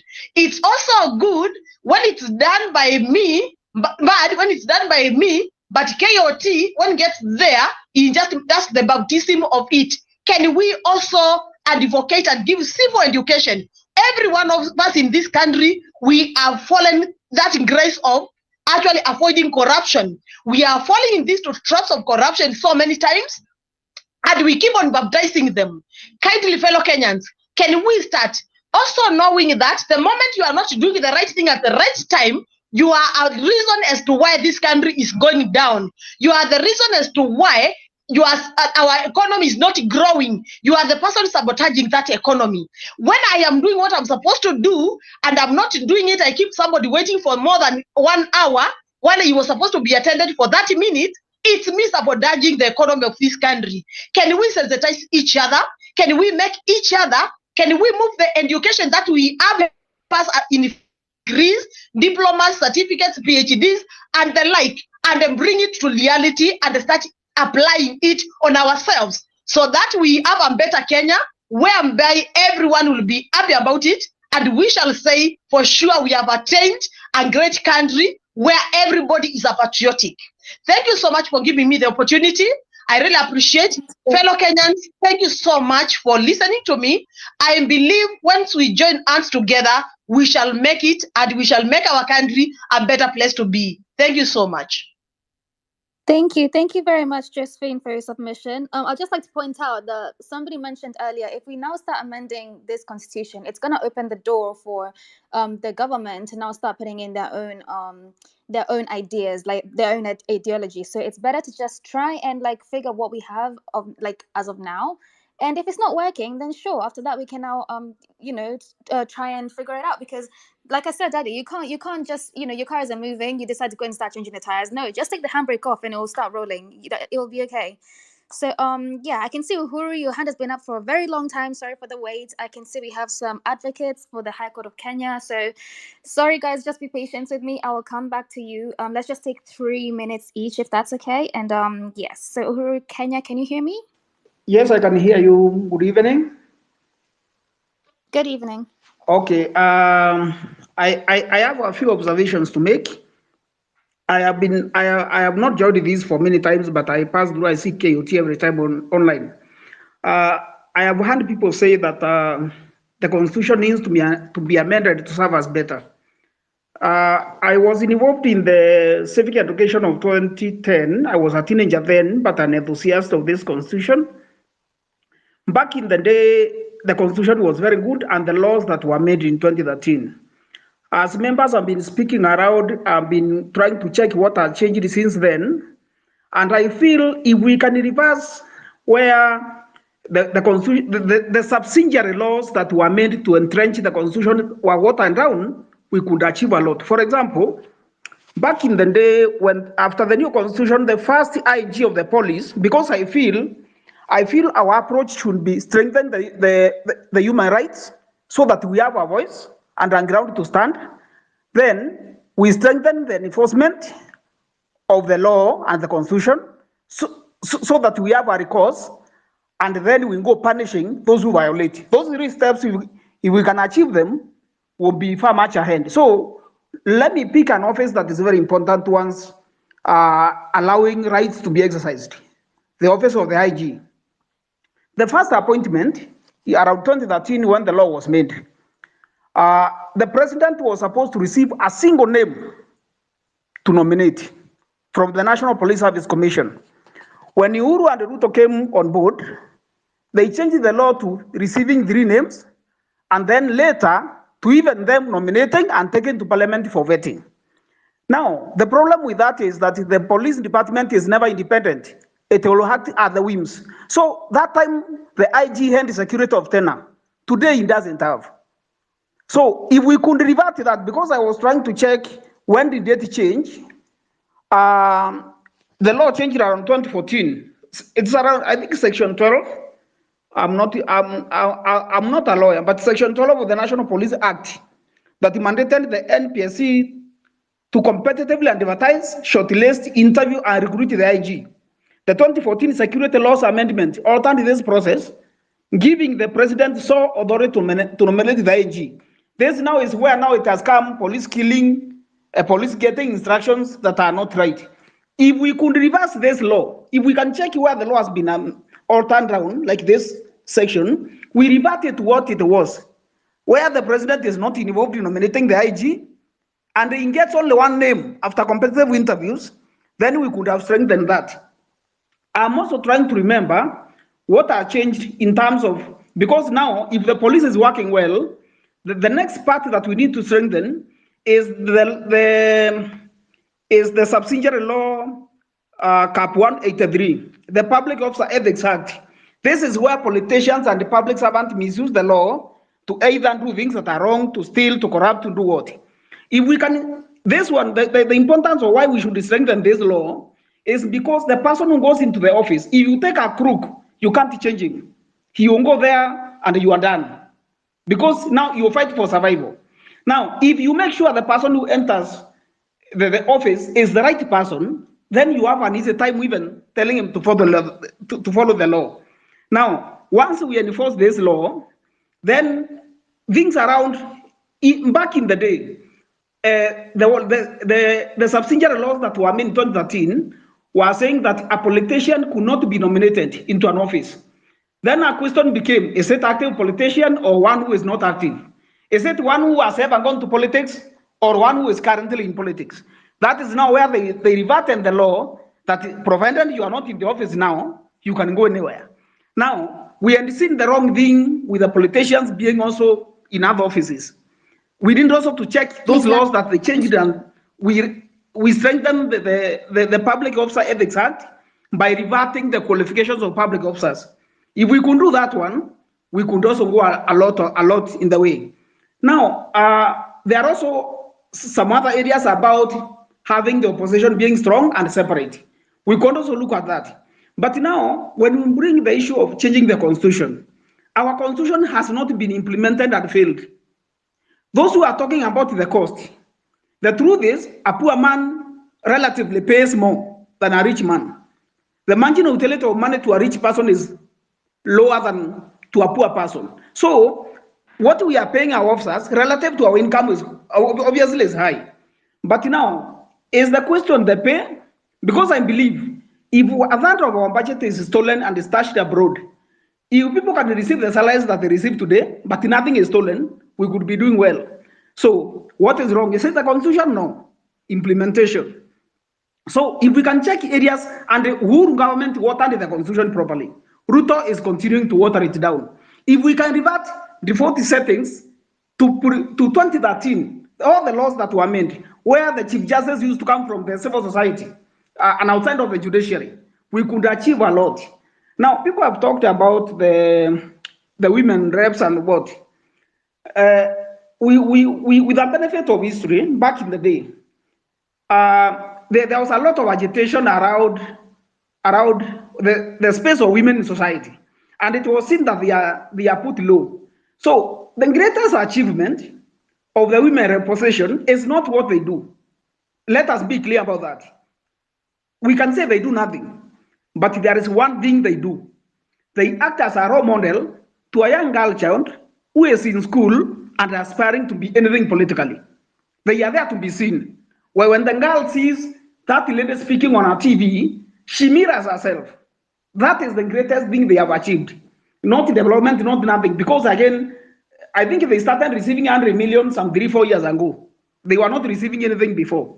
So I do not feel that those positions should be abolished. However, all positions that were created as equalizing opportunities, some of them were capped at 20 years for the money. The money bet like equalization fund for the counties that were behind was capped up to 20 years. After 20 years, it was never supposed to exist. But now, we have never given counties that money. That means, if we have to cap it at 20 years, we are... Pardon? Please land. Okay, so if we have to cap the equalization fund at 20 years, we need to start now giving them today and start counting that money today. Now, so for me, what I feel, one, for us to exercise our right to demonstrate and to demand accountability, because we are being stiffened every time we talk about accountability. The young people who are aspiring to shape this Kenya should demand that a police department should be independent from the executive by having security of tenure of the IG, the appointment process that's outside the president, then all laws that cause an employment or an entry into the office, they must be strictly adhering to Chapter 6 of the Constitution, including elective offices. And then corruption, because police, the people going to the office, and what they do is our problem. Corruption should be capital offense. We should also strengthen the law. Of course, there is an argument of human rights and my rights, whether you are a crowd or whether you are one. Sometimes the interests of the nation are greater than our individual interests. So for me, I feel we should not target the constitution. We will be doing a great disadvantage to ourselves. Let us check, for example, in the last 10 years, if we can get a lawyer to analyze for us what are changed, because those laws were good. I can testify they were good. But where we are today is a completely different story. So if we can analyze what was reversed by the 2 terms of Uhuru government, when Ruto was our president, we reversed them to 2013. then this constitution will be the finest. The finest. Chapter 6, if it is followed, we'll have the writing, guys. That's my take. I'll be able to participate more in other discussions going forward. Thank you so much for the opportunity. Okay. So Binti, Thank you. this is Wanyama. Sama sama. I want us to stop second guessing and just ask the people that were there when the 2010 constitutions was coming up. Most of us are either Gen Zs or young millennials. So most of the things we are seeing are based on what we are reading, research, and people who went to school. So Senator Kiomtata, if you're able to come here and get questions, give your commentary on what happened 14 years ago, together with the Kurokot and the rest. Let me send you the mic so that you join the speaker panel, if you can be able to, before we wrap up the space as we continue the discussion. Back to you as we wait for Okia to come up and do some justice. Wanyama, can I pose a question to both Ndegwa and Umtata once they're here? Yeah, you should be able to, but that's dependent on Binti Africa, the co-host. Yes, of course you can. Hey, it's not my space, people. Come on now. Anyway, so then I'll just let you stay there for now, Farah. I'll go to Frederick. You've been here for a very long time, and Real Joe, and then Gloria. Oh, actually, never mind. Hold on. Pause a second. Honorable Kiom Tata, are you able to speak to us currently?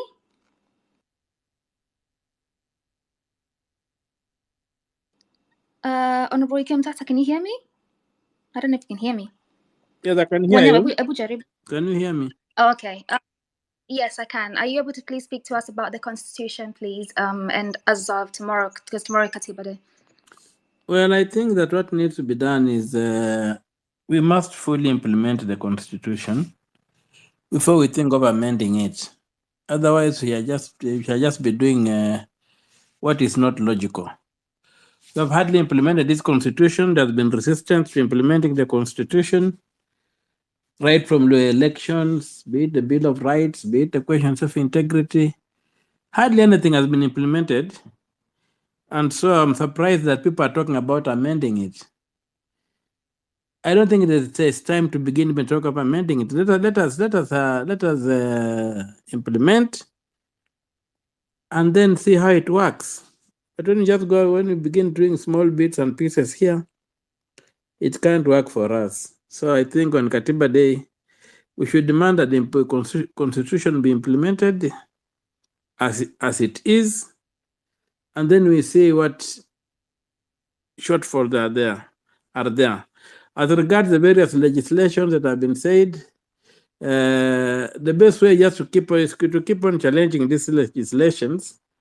The one on the police, I'm doing a petition. I want to challenge it, and I hope to file my petition before the end of the week to challenge the amendments that were brought in place in 2014 that now basically took away the security of tenure of the IG, and then also allows the president to handpick the IG.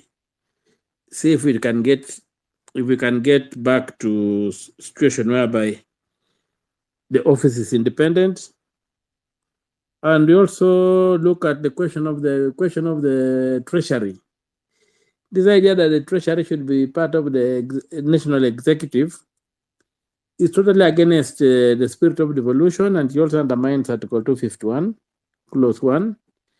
And so there's need to see how we can delink the treasury and put it under the control of a professional body like the way the central bank is controlled, so that politicians don't just mess around. Can you imagine if the central bank was run by political entities on the hill? It would really be a mess. We also need to make sure that we do elections as the way it is done is stated in the Constitution. And this is the requirement that elections should terminate at the constituency. I know there have been pontifications from the Supreme Court on the issue, especially, but they were basing it on they were reading the Constitution alongside the Elections Act, the section that creates the returning officer, the presidential returning officer, so that we have got this bombers thing, and then a situation whereby it's totally impossible to call Kenyan elections. So I personally think that there's quite a bit we can do to make sure that this constitution, we breathe life into our constitution. And then after that, we can say what needs changing. Otherwise, if we go out and begin saying we are changing this thing, somebody has said we shall just be opening the floodgates for self-seekers. And they come in all manner and shades and shapes. Then we shall end up with something we shall not even understand. And of course, the first target will be the term limits for the president will basically disappear. And there will be left with a ruler who can be in power forever until he dies. That's all I can say for now. But today I had really come Thank in you. to listen, not to speak. Thank you very much. Unfortunately, we have somebody that requested to ask you a question. Would you be okay with that? And Yeah. also for Advocate Guru. Yes, that's the Okay, question. so far if you want to do the question, then yes, please. Thank you, Binti. Am I audible? Yes, 100%. Thank you. Go ahead. My question is, I would like to raise awareness on something that most of us overlook, which is our broken immigration system, and what does our laws say about it? Because we have so many illegals in this country taking up the low earners jobs, such as mechanics, even hawkers, house helps. You have house helps from Uganda. You have vinyozi from Burundi and Congo, all these other places. Why is our country getting to a point whereby we are no longer the owners of the country, but we live as though we are tenants in our own country? Thank you. Oh, that's the question. Yes, my question was, Yes. what can we do about our failed immigration system, and what does the law say about it? Well, I don't know how to put it, but some of these dynamics are that we are part of this community. That there was an attempt to ring-fence the low-level jobs with some bill in Parliament. I don't know how far it has gone. An attempt to ring-fence certain cadres of jobs for locals. But I think for me, it would be the wrong way to go, that the locals should be ring-fenced for small jobs. I would rather that we get to a point where Kenyans can also choose the jobs they want to do. We just have to manage this country well. We just have to industrialize this country. There's no reason why Kenya can't industrialize. The amount of money being wasted is just mind-boggling. There's no reason why Kenya cannot industrialize. So for me, immigration may be a law and order issue. But then again, in a situation whereby we are working towards Pan-Africanism, I don't know how that works. But in terms of giving Kenyans jobs that can give them a good life, that one, I think no outsider is taking away those jobs. We are just not creating jobs. We are just not building factories. We are not industrializing. We are not capitalizing on our comparative advantage. We are not doing value addition to our raw materials. So I would really not look at those people as the problem. I would look at leadership. A leadership that has no vision, is not transformative. A leadership whereby there's no accountability, impunity is the order of the day. And so whereby even the constitution just becomes a pile of paper and people walk around scot-free. I would really say we need to begin saying, how do we move Kenya's GDP, even if we fired and chased out all these foreigners, we call foreigners, these fellow Africans. If we chase them out, it will not raise our per capita income from where the $2,000 it is, 2,000 a few hundreds, to 30,000. I want to see an agenda that says today Kenya is at $2,000 per capita. In the next 10 years, we should be doing $10,000 per capita. The next another 10 years, we're doing $20,000 per capita. And the roadmap is this. I want to see something scientific. I want to see somebody think along those lines and say, how do we make these people rich? And the challenge of leadership is one. How do you convert the human resource and the natural resource into wealth? That's the question we must be asking ourselves. Any other thing will not solve our problems. We are not using our brains. Look at KICC. Look at the standards of KICC. One of my pastimes that when I'm in KICC is to look for cracks. This thing was done in the 60s. I was in standard 3 when they were collecting 30 cents. And I remember I paid 30 cents for the building of that building. When we would go to school, we paid 30 cents. I paid. They did a good job. Go today to Bunke Tower. How come such a shoddy job can be done so many years down the line, about 50 years later? Such a shoddy job. How can it be? Why have we gone? Why have we lowered our standards so much? How would Kenya be looking like if we had maintained the standards that helped us put up the KICC? Look at the Kenyatta National Hospital. If we had maintained those standards, what would this country be looking at? This idea that we have become idiots is what we must fight. This idea that you can have a whole department like Kenya Roads Board, Kenya Rural Roads Authority, Kenya Urban Roads Authority, Kenya National Highways Authority, doing nothing but processing tenders. Our engineers have become clerks, doing clerical work. And then roads are inflated. I'm telling you, this country, we must look at the real problem is the question of leadership and a visionary leader. We don't even need, right now we are beyond just a managerial leader. We need a visionary, transformative leader who will spare nothing to make this country move forward.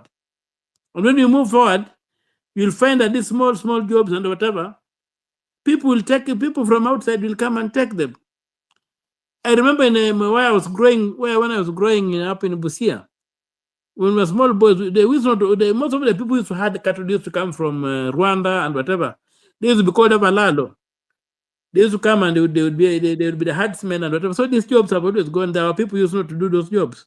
Today we are doing them ourselves and we are competing with these people. Why? So we must take this country back. We must move this country forward. We must discuss our per capita income. How can we survive on $2,000 a year? Those are the well-to-do ones. How? We must not be comfortable with those kind of facts. We must raise our GDP. We must ensure that our per capita income is at least $30,000. That's the question we must be cracking our minds with. And we must look at our budget. What is it designed to achieve? It's only policy document. It's only policy document a government has that matters. So when we have our budget, what is it designed to achieve? When we have got zero allocation to research and development, what are we planning to do with this country we call Kenya? These are the questions we shall now begin engaging with, even beyond discussing corruption. Assuming the budget is used properly, the way it is today, is it a transformative budget? Or is it, what are you going to achieve? So those are the kind of questions we should engage ourselves. And I would invite my brother was just asking me this question. We begin looking in those directions and stop creating an enemy whose impact or whose relevance is not there in the moment. And so that's how, for me, I would look at it and move forward from there. I hope I've answered your question. Yes, you have. Yes, you have. Thank you. And you've just made me realize I was thinking in the wrong direction, because Somaliland, which is an unrecognized country, gains almost 7 billion shillings annually through goat and sheep export, which means their leadership is looking at their natural resources to benefit the people. So thank you, Mr. Senator.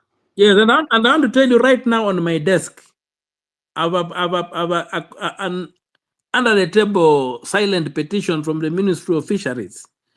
They are telling me tuna, the Indian Ocean, is barren in terms of tuna. It's barren, except for the East African coast.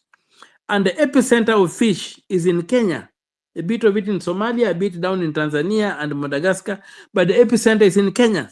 But the Kenyan authorities have refused to allow that facility to be developed. Why? Because they get kickback from Australia, they get kickbacks from India, they get kickback from Singapore, they get kickback from the Chinese and the Europeans. And so they're comfortable getting these trinkets and allowing this resource to go. And these people these guys were showing me data from the World Bank. Unfortunately, nowadays you get data, showing me data from the World Bank that it's about a 10 trillion shilling economy that is just lying there that we have left outsiders to play around with. That's the kind of things they're making. So I think if we looked at our resources, our comparative advantages, you have talked of livestock. Look at our arid and semi-arid areas. What have we invested in them to make us be big cattle producers like the Ethiopians, like the others? We have not. We're just leaving people to struggle. The Maasai man with his walking stick, the Samburu man with his walking stick, the Somali man with his walking stick, the Borana man with his walking stick, they're just walking around. No support from government to invest in this area, even in terms of infrastructure, to make this thing to become our golden goose that lays the golden egg. But there we are. Thank you. Sorry. Thank you very much, Honorable. Thank you. Sorry. Do you mind if we just go to Advocate Njiru? I think the question was also directed to you. I don't know if you have any sentiments for that. Thank you very much, KOT, Honorable Okia Omtata, and fellow participants. I've been keenly following this debate and this discussion. And I love the topic of the 14 years of the new constitution. And the question then, therefore, is whether we have been able to yield the expected results or the intended results from this constitution. While I fully associate myself with the submissions made by my friend, Mr. Okia Mutata, Senator, I also understand the feelings and the sentiments being aired that it's the high time that we amend the constitution. We must ask ourselves, why are people then agitating for the change of a new constitution that is barely 14 years? In my view, we have one of the best progressive constitution in this world, and that the progressive constitution must be given an opportunity for it to crystallize and stabilize. But the fatigue is coming from the fact that we have not implemented this document. We have not put this to test.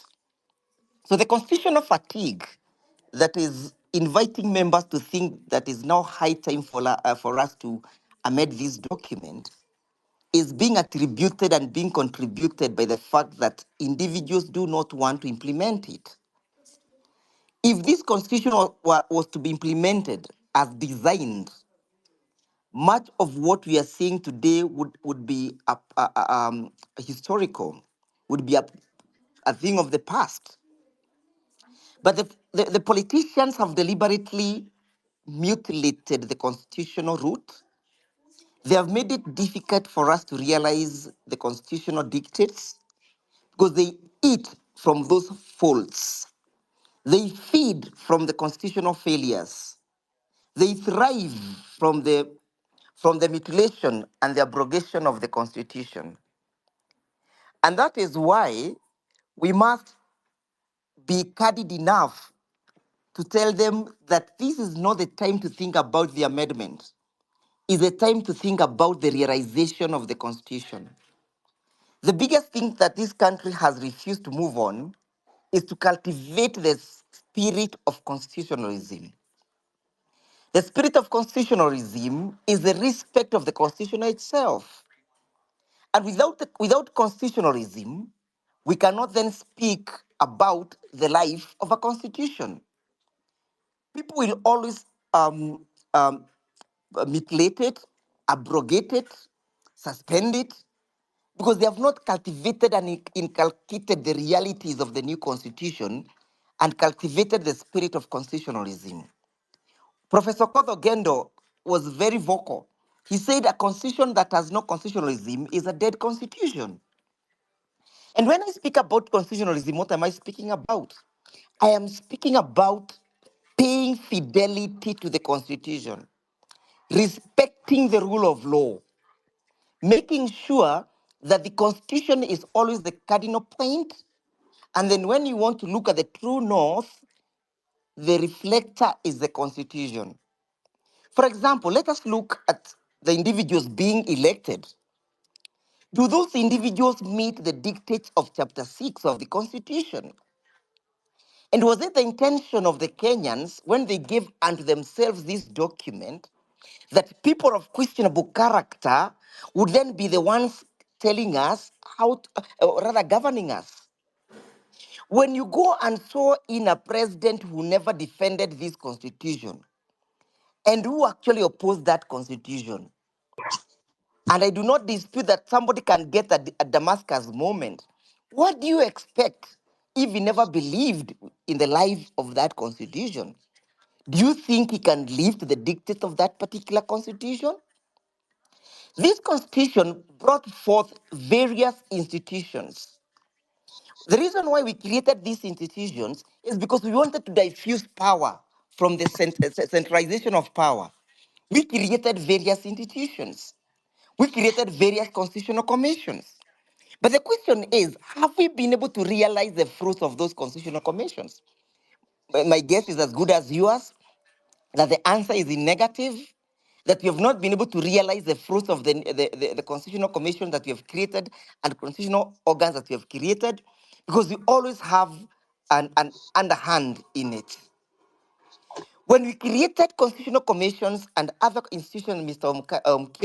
Tata was speaking about, for example, the control of budget, for example, the Salary and Remuneration Commission, is because we wanted to go away and leave the past where constitutional arbitrariness was perpetuated by the leaders.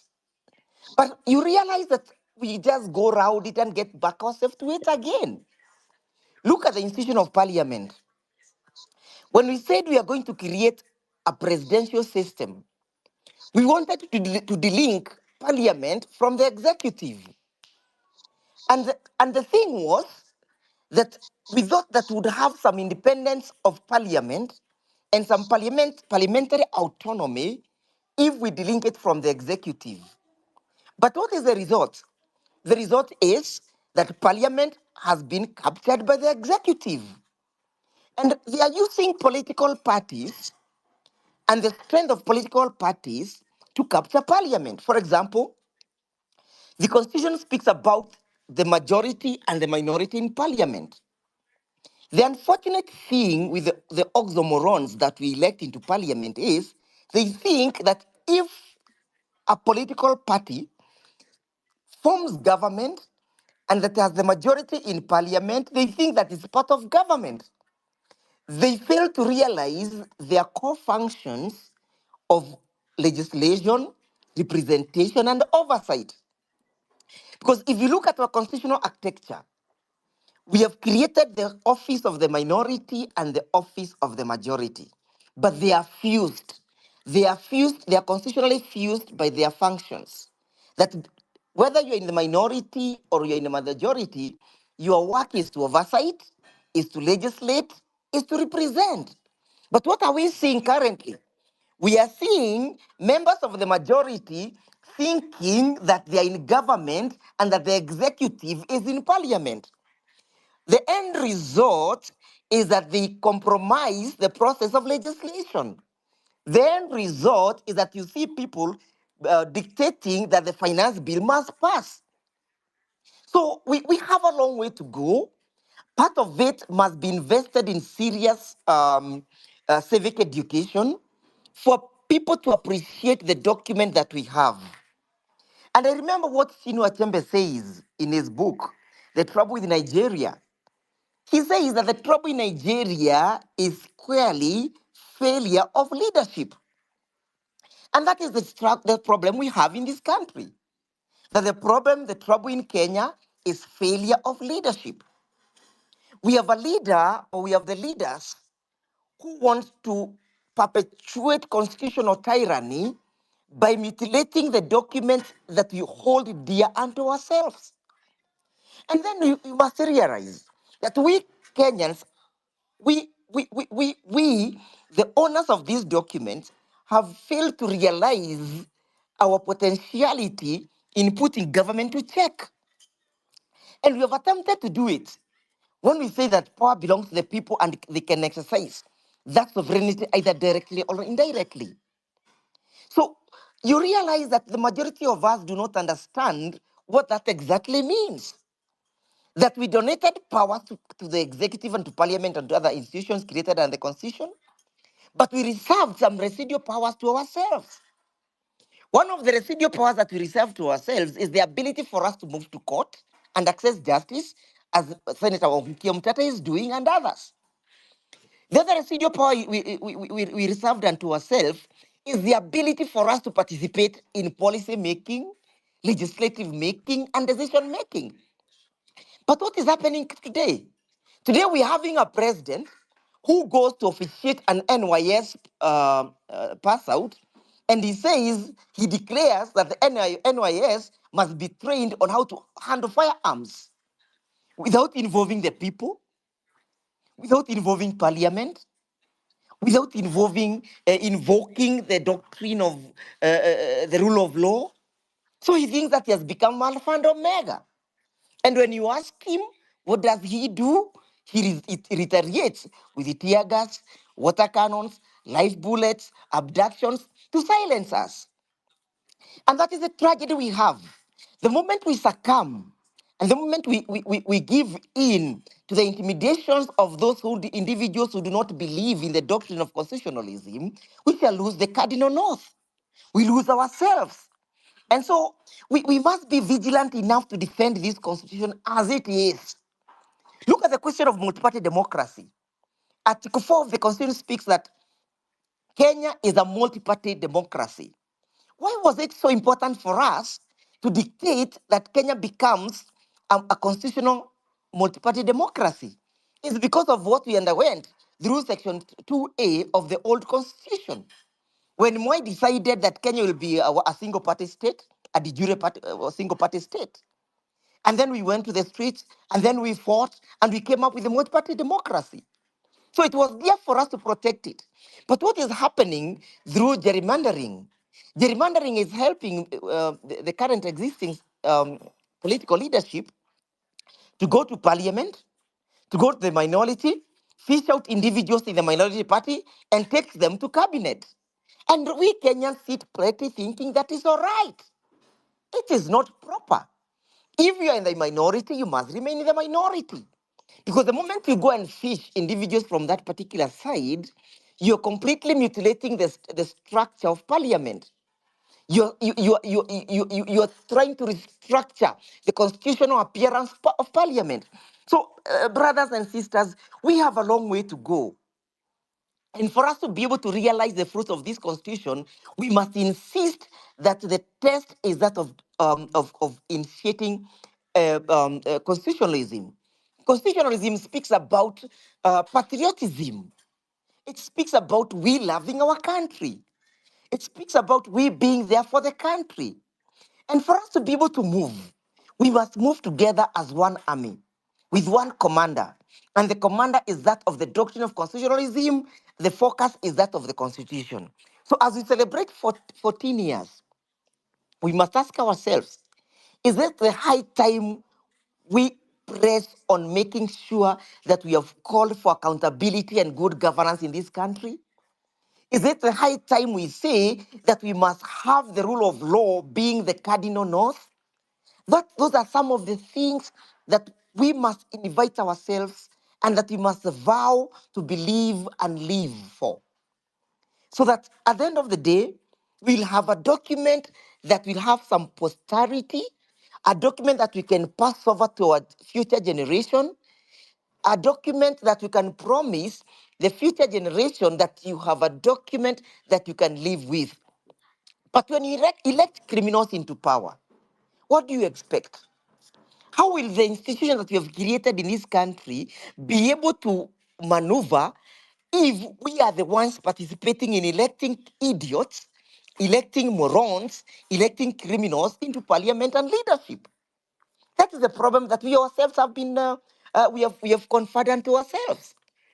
Look at how politics is done in this country. Look at how elections and campaigns are done. It's completely a process of reducing voters to vote for you. You use them through corruption and bribery of votes. But what does the law say? We have even gone ahead and created the Election Offences Act. We have said it's wrong for anyone to bribe voters. But you'll see the same president going and saying, we are doing harambee hii kanisa nitajenga mimi mwenyewe. We are seeing people seeking members of parliament and anawaambia pangeni kumi kumi. It is not right. It's not proper. It's not justice. And that is why we must vow to protect this document. We must say that we must live within the four corners of the Constitution. And we start evaluating individuals who have exhibited the conduct of individuals who want to respect and uphold the document. So as I pen off, so that we can invite other members to contribute. When we have a spin doctor in the name of a president who thinks that he can convince people that a particular is going down. financing You are model the of the reason as university to is the why best, and that is the only our person who economy can is not spin, growing. and You that are the he has person sabotaging that ignored all economy. other When I am institutions. doing How can we change?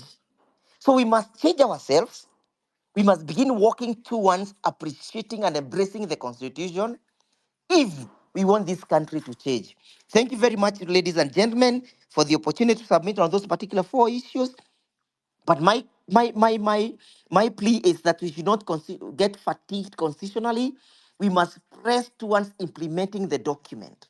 Let us not go back to where we were, that we want to amend this constitution, because opening those doors will open the floodgates of those individuals who feel oppressed by the document to mutilate it. Remember, as much as we have not completely implemented the document and achieved the fruits fully, this document has acted as a safeguard, as a safety valve and safeguards. There are many things that would be going wrong had it not been for this document. So, ladies and gentlemen, as I pen off, let us look at this document as a document that has life, and a document that is giving guidance to this country, and a document that we must jealously guard with our blood. So that at the end of the day, Chinua Achebe, if you was to wake up today, you will not start writing about the trouble in Kenya. You'll start thinking about the prosperity that the document contemplated when we enacted it. Thank you very much. I rest my case. Thank you very much, Advocate Njuru. We had a question here that was aimed at Honorable Okiom Tata, but he's dropped. Would you mind if I just direct it towards you? Please. Yes, so this is from hashtag police, and she's asking, do you think it's an anomaly for the budget committee to make proposals and then use the finance bill to meet those budget estimates? Because logically, shouldn't you budget with money that you have already and not money that you're planning to get? And is that the reason why they're trying to push that bill down our throats? Sorry, may I beg your pardon? I didn't get the first question right.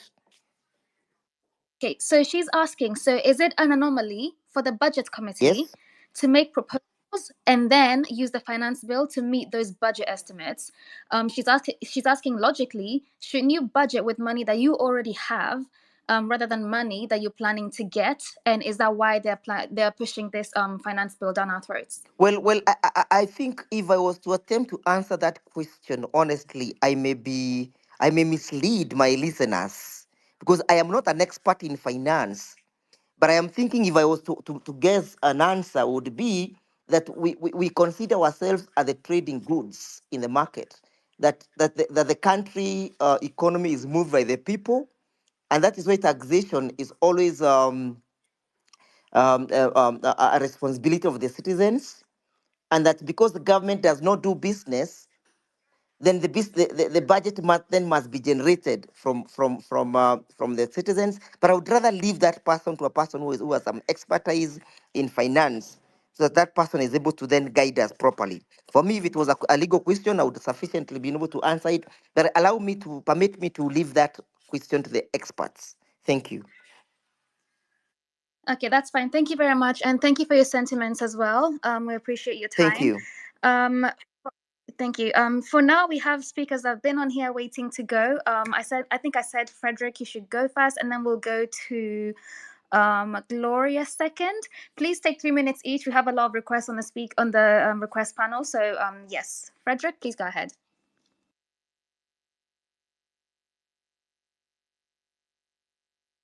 Frederick Aranja, can you hear me?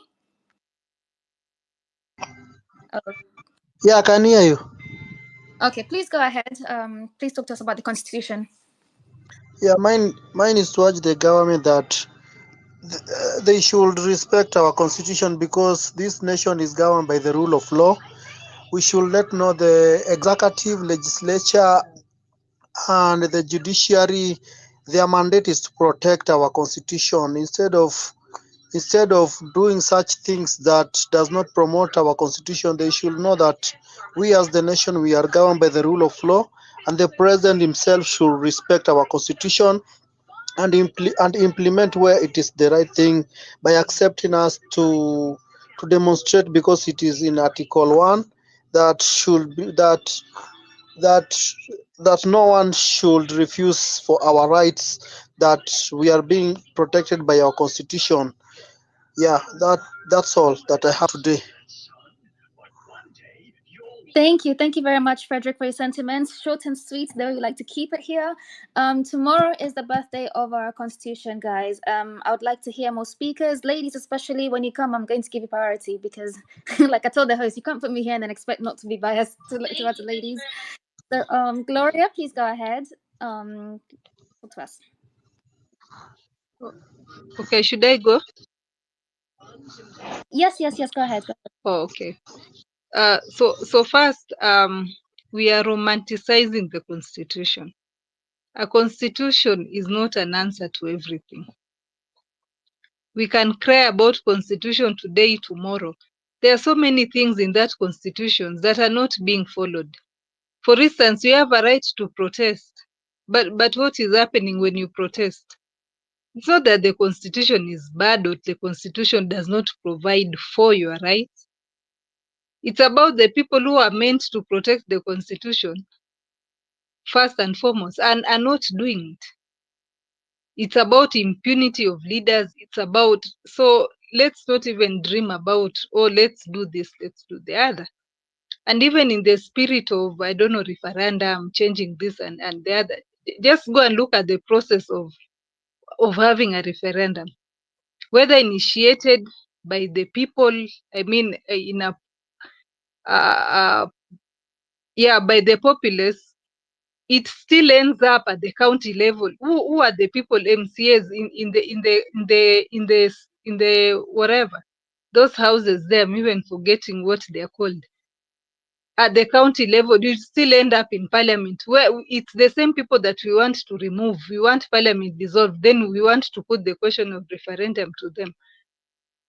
At the end of the day, let's just overhaul this system. Then all these other things will come. We are chewing, we are biting too much. We cannot be chasing everything. Tomorrow something else we are chasing. The next day we can't be chasing everything. Ours is to remove this Ruto and remove the system, and then we can think about now, what are we changing, what are we doing? Because even when you go to court to complain about some of these issues, yeah, they are rendered unlawful and so on, but then they still don't follow them. They still use the back door to bring back some of them. So our issue is not the constitution. We can write a beautiful constitution as we want. That is not our issue. Is not the constitution. That can never be our problem. So for me, it's a waste of time. And then I would also want to comment on this issue of immigrants. Yes, Okiya Mtata handled it very well, but I might say that in these spaces, we must avoid any narrative that seeks to other people. By othering, I mean like you are dehumanizing and looking at others as enemies and so on. So Farah, your community, if I am to go by your name, has been othered for a very long time, stereotyped and so on. So it's also weird that you'd be the one promoting or even wanting us to go there, because it's not the first time I've heard you. It's not the first space where you've brought up the issue of immigration. I mean, Burundians, Congolese, they're not our problem. Which jobs are we claiming they are taking? Do we even have jobs in Kenyans to begin with? Are there any new jobs created for Kenyans themselves to begin with? For us to start saying other people are taking our jobs, other people, no, those people are not your problem. They are not. Because if you start now with Burundi, tomorrow it will be Luo, Kikuyu, and that is what we don't want. We are saying tribalists. You'll always find somebody to other, somebody to blame. No, that is the work of political leadership that has failed in governance, that has failed to provide for its people what it needs to provide. Then they claim, oh, it's other people who have come, and therefore our health system is being overburdened by foreigners. Or other people, no. We cannot go there. And you should desist from taking us there, please. So the next thing is the issue of hierarchies.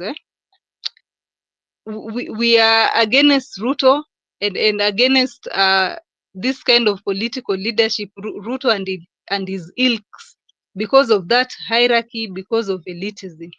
Then we should also not ourselves then fall into the same faults that we are faulting other people for. So let's treat each other equally. Let's give each other an opportunity so that we have more people speaking up on spaces. Not few people are the ones speaking and for a very long time, please. Let's not do that. Thank you very much. Thank you very much, Gloria, for your sentiments. I think we'll move on. Guys, sorry, please, if you have spoken, please just drop down to the listeners panel to give other people a chance. But for now, I will go to the Duke of here. Wait, okay, you know yourself, please, the Duke, and then we'll go to Grace afterwards, then Mom. Thank you.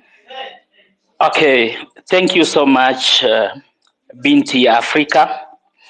My name is Misiko, aka the Duke of Kiminini. Kiminini is a constituency in Trans Nzoia County. I want to center on the issue of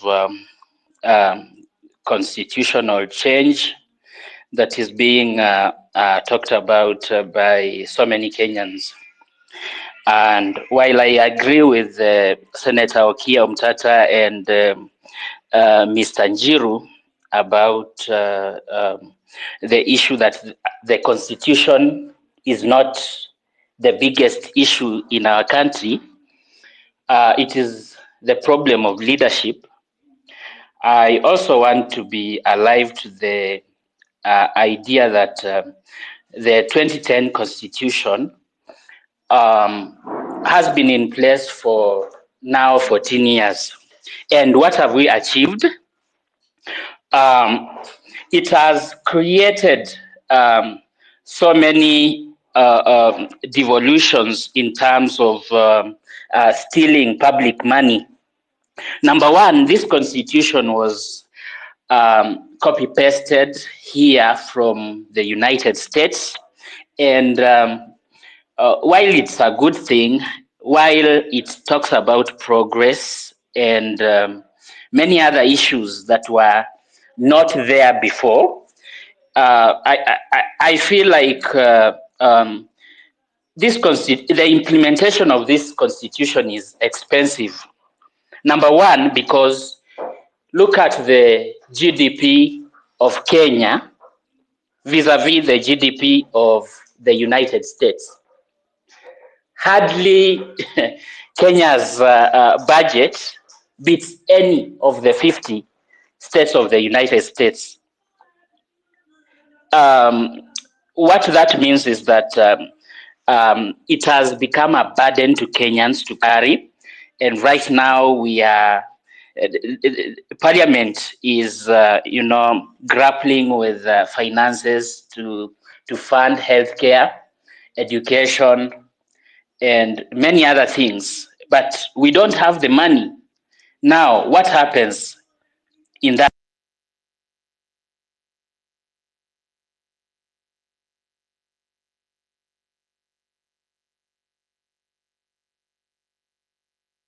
Can you guys hear Duke? The Duke of Kiminini? The Duke of Kiminini, I think your mic has dropped. Maybe if you just come back later, please, that'd be great. Alafu, let's go to Grace. Grace, please speak to us about the Constitution, your thoughts of it. Should we amend it or should we try it out and then we can figure out what's happening? Hello, I think I can hear you. Oh, okay, you're back. You're back. Sorry, Grace. Just pause for a second. The Duke, just for a minute or so, please. Yeah, so I would have wished to ask Okiya Mtata or probably Mr. Ndegwanjiru to tell us how we can navigate this problem of carrying a heavy budget that hardly funds our constitutional offices. Number two, can you hear me? Yes. Number two, you look at the leaders we elect, and can you hear me, Binti Africa? Yes, we We can. can Yes, we hear can. you. Carry on. Okay, thank you. So you look at some of the constitutional offices that have been put in place by this constitution, and you realize that they are there for political expediency. Number one, the DCI and the ESCC are constitutional offices, but we don't see them doing much with regards to, vetting and issuing clearance documents to our politicians when they are vying for these political offices. Just recently, we heard that there was a wrangle between the ODPP and the ESCC with regards to clearing of Mr. The former Kakamega Senator Wycliffe Oparanya. So we have someone backdating a letter just for convenience. They are serving us at political whims. So what can we do if it's not a constitutional change? What can we do to help these offices be standalones and maybe fight for the rights of Kenyans? And then I was also thinking about making the office of the Auditor General more strong, because of late we have seen that there are so many. Actually, it's the office of the Auditor General and the Salaries and Remuneration Commission that have been under heavy fire from politicians because they feel like they say too much, or maybe they hold on to their money, and they don't want their salaries reduced or something. So I don't know. Those are the questions I will be asking Mr. Ndegwa and probably Mr. Okiya Mtata, Senator. Thank you.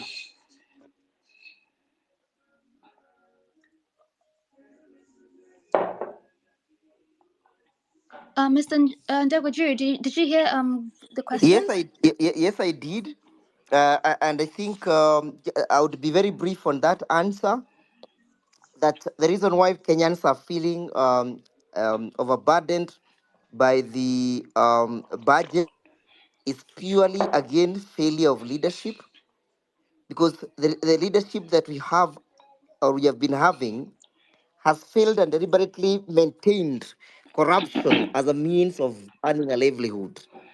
If you were to deal with the issues of corruption in government institutions, if you were to inculcate the culture of servant leadership other than getting to public service to enrich yourself, then we would be having prudent and proper management of our resources as contemplated under Article 201 of the Constitution, where we have discipline, accountability, and transparency in the manner in which we manage our resources.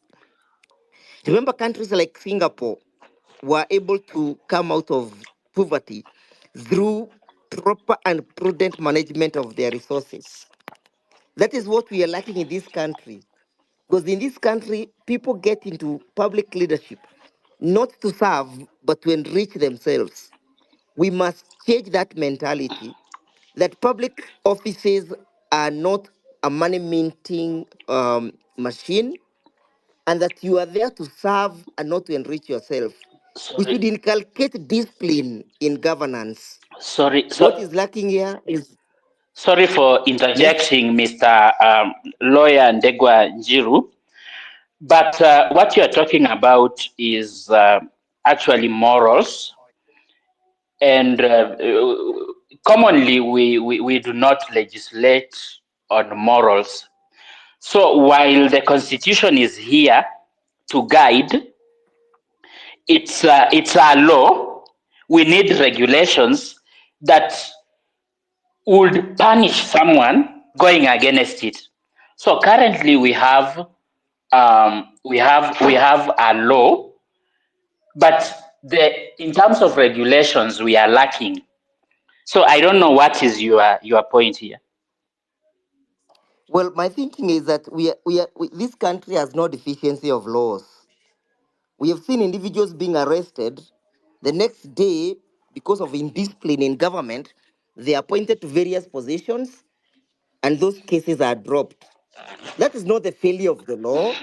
It's a failure in governance. It's mismanagement of the state affairs. So we have one of the best laws that we have legislated, but we do not have individuals who are willing to implement them. So while I agree you cannot legislate on morals, we have our laws clearly spelled out on what to do to an individual who steals our resources. But at the end of the day, the law is suppressed and superseded by the politics of the day. So we'll never get ourselves out of this conundrum until the day we shall get it proper in leadership. Thank you. Thank you very much, Advocate Njuru. I hope that answers your question, Duke of Kiminini. Sure. Go to... He answered. Okay, great. Okay, perfect. I'd like to go to Grace next. I know you are here, but you dropped. So please speak to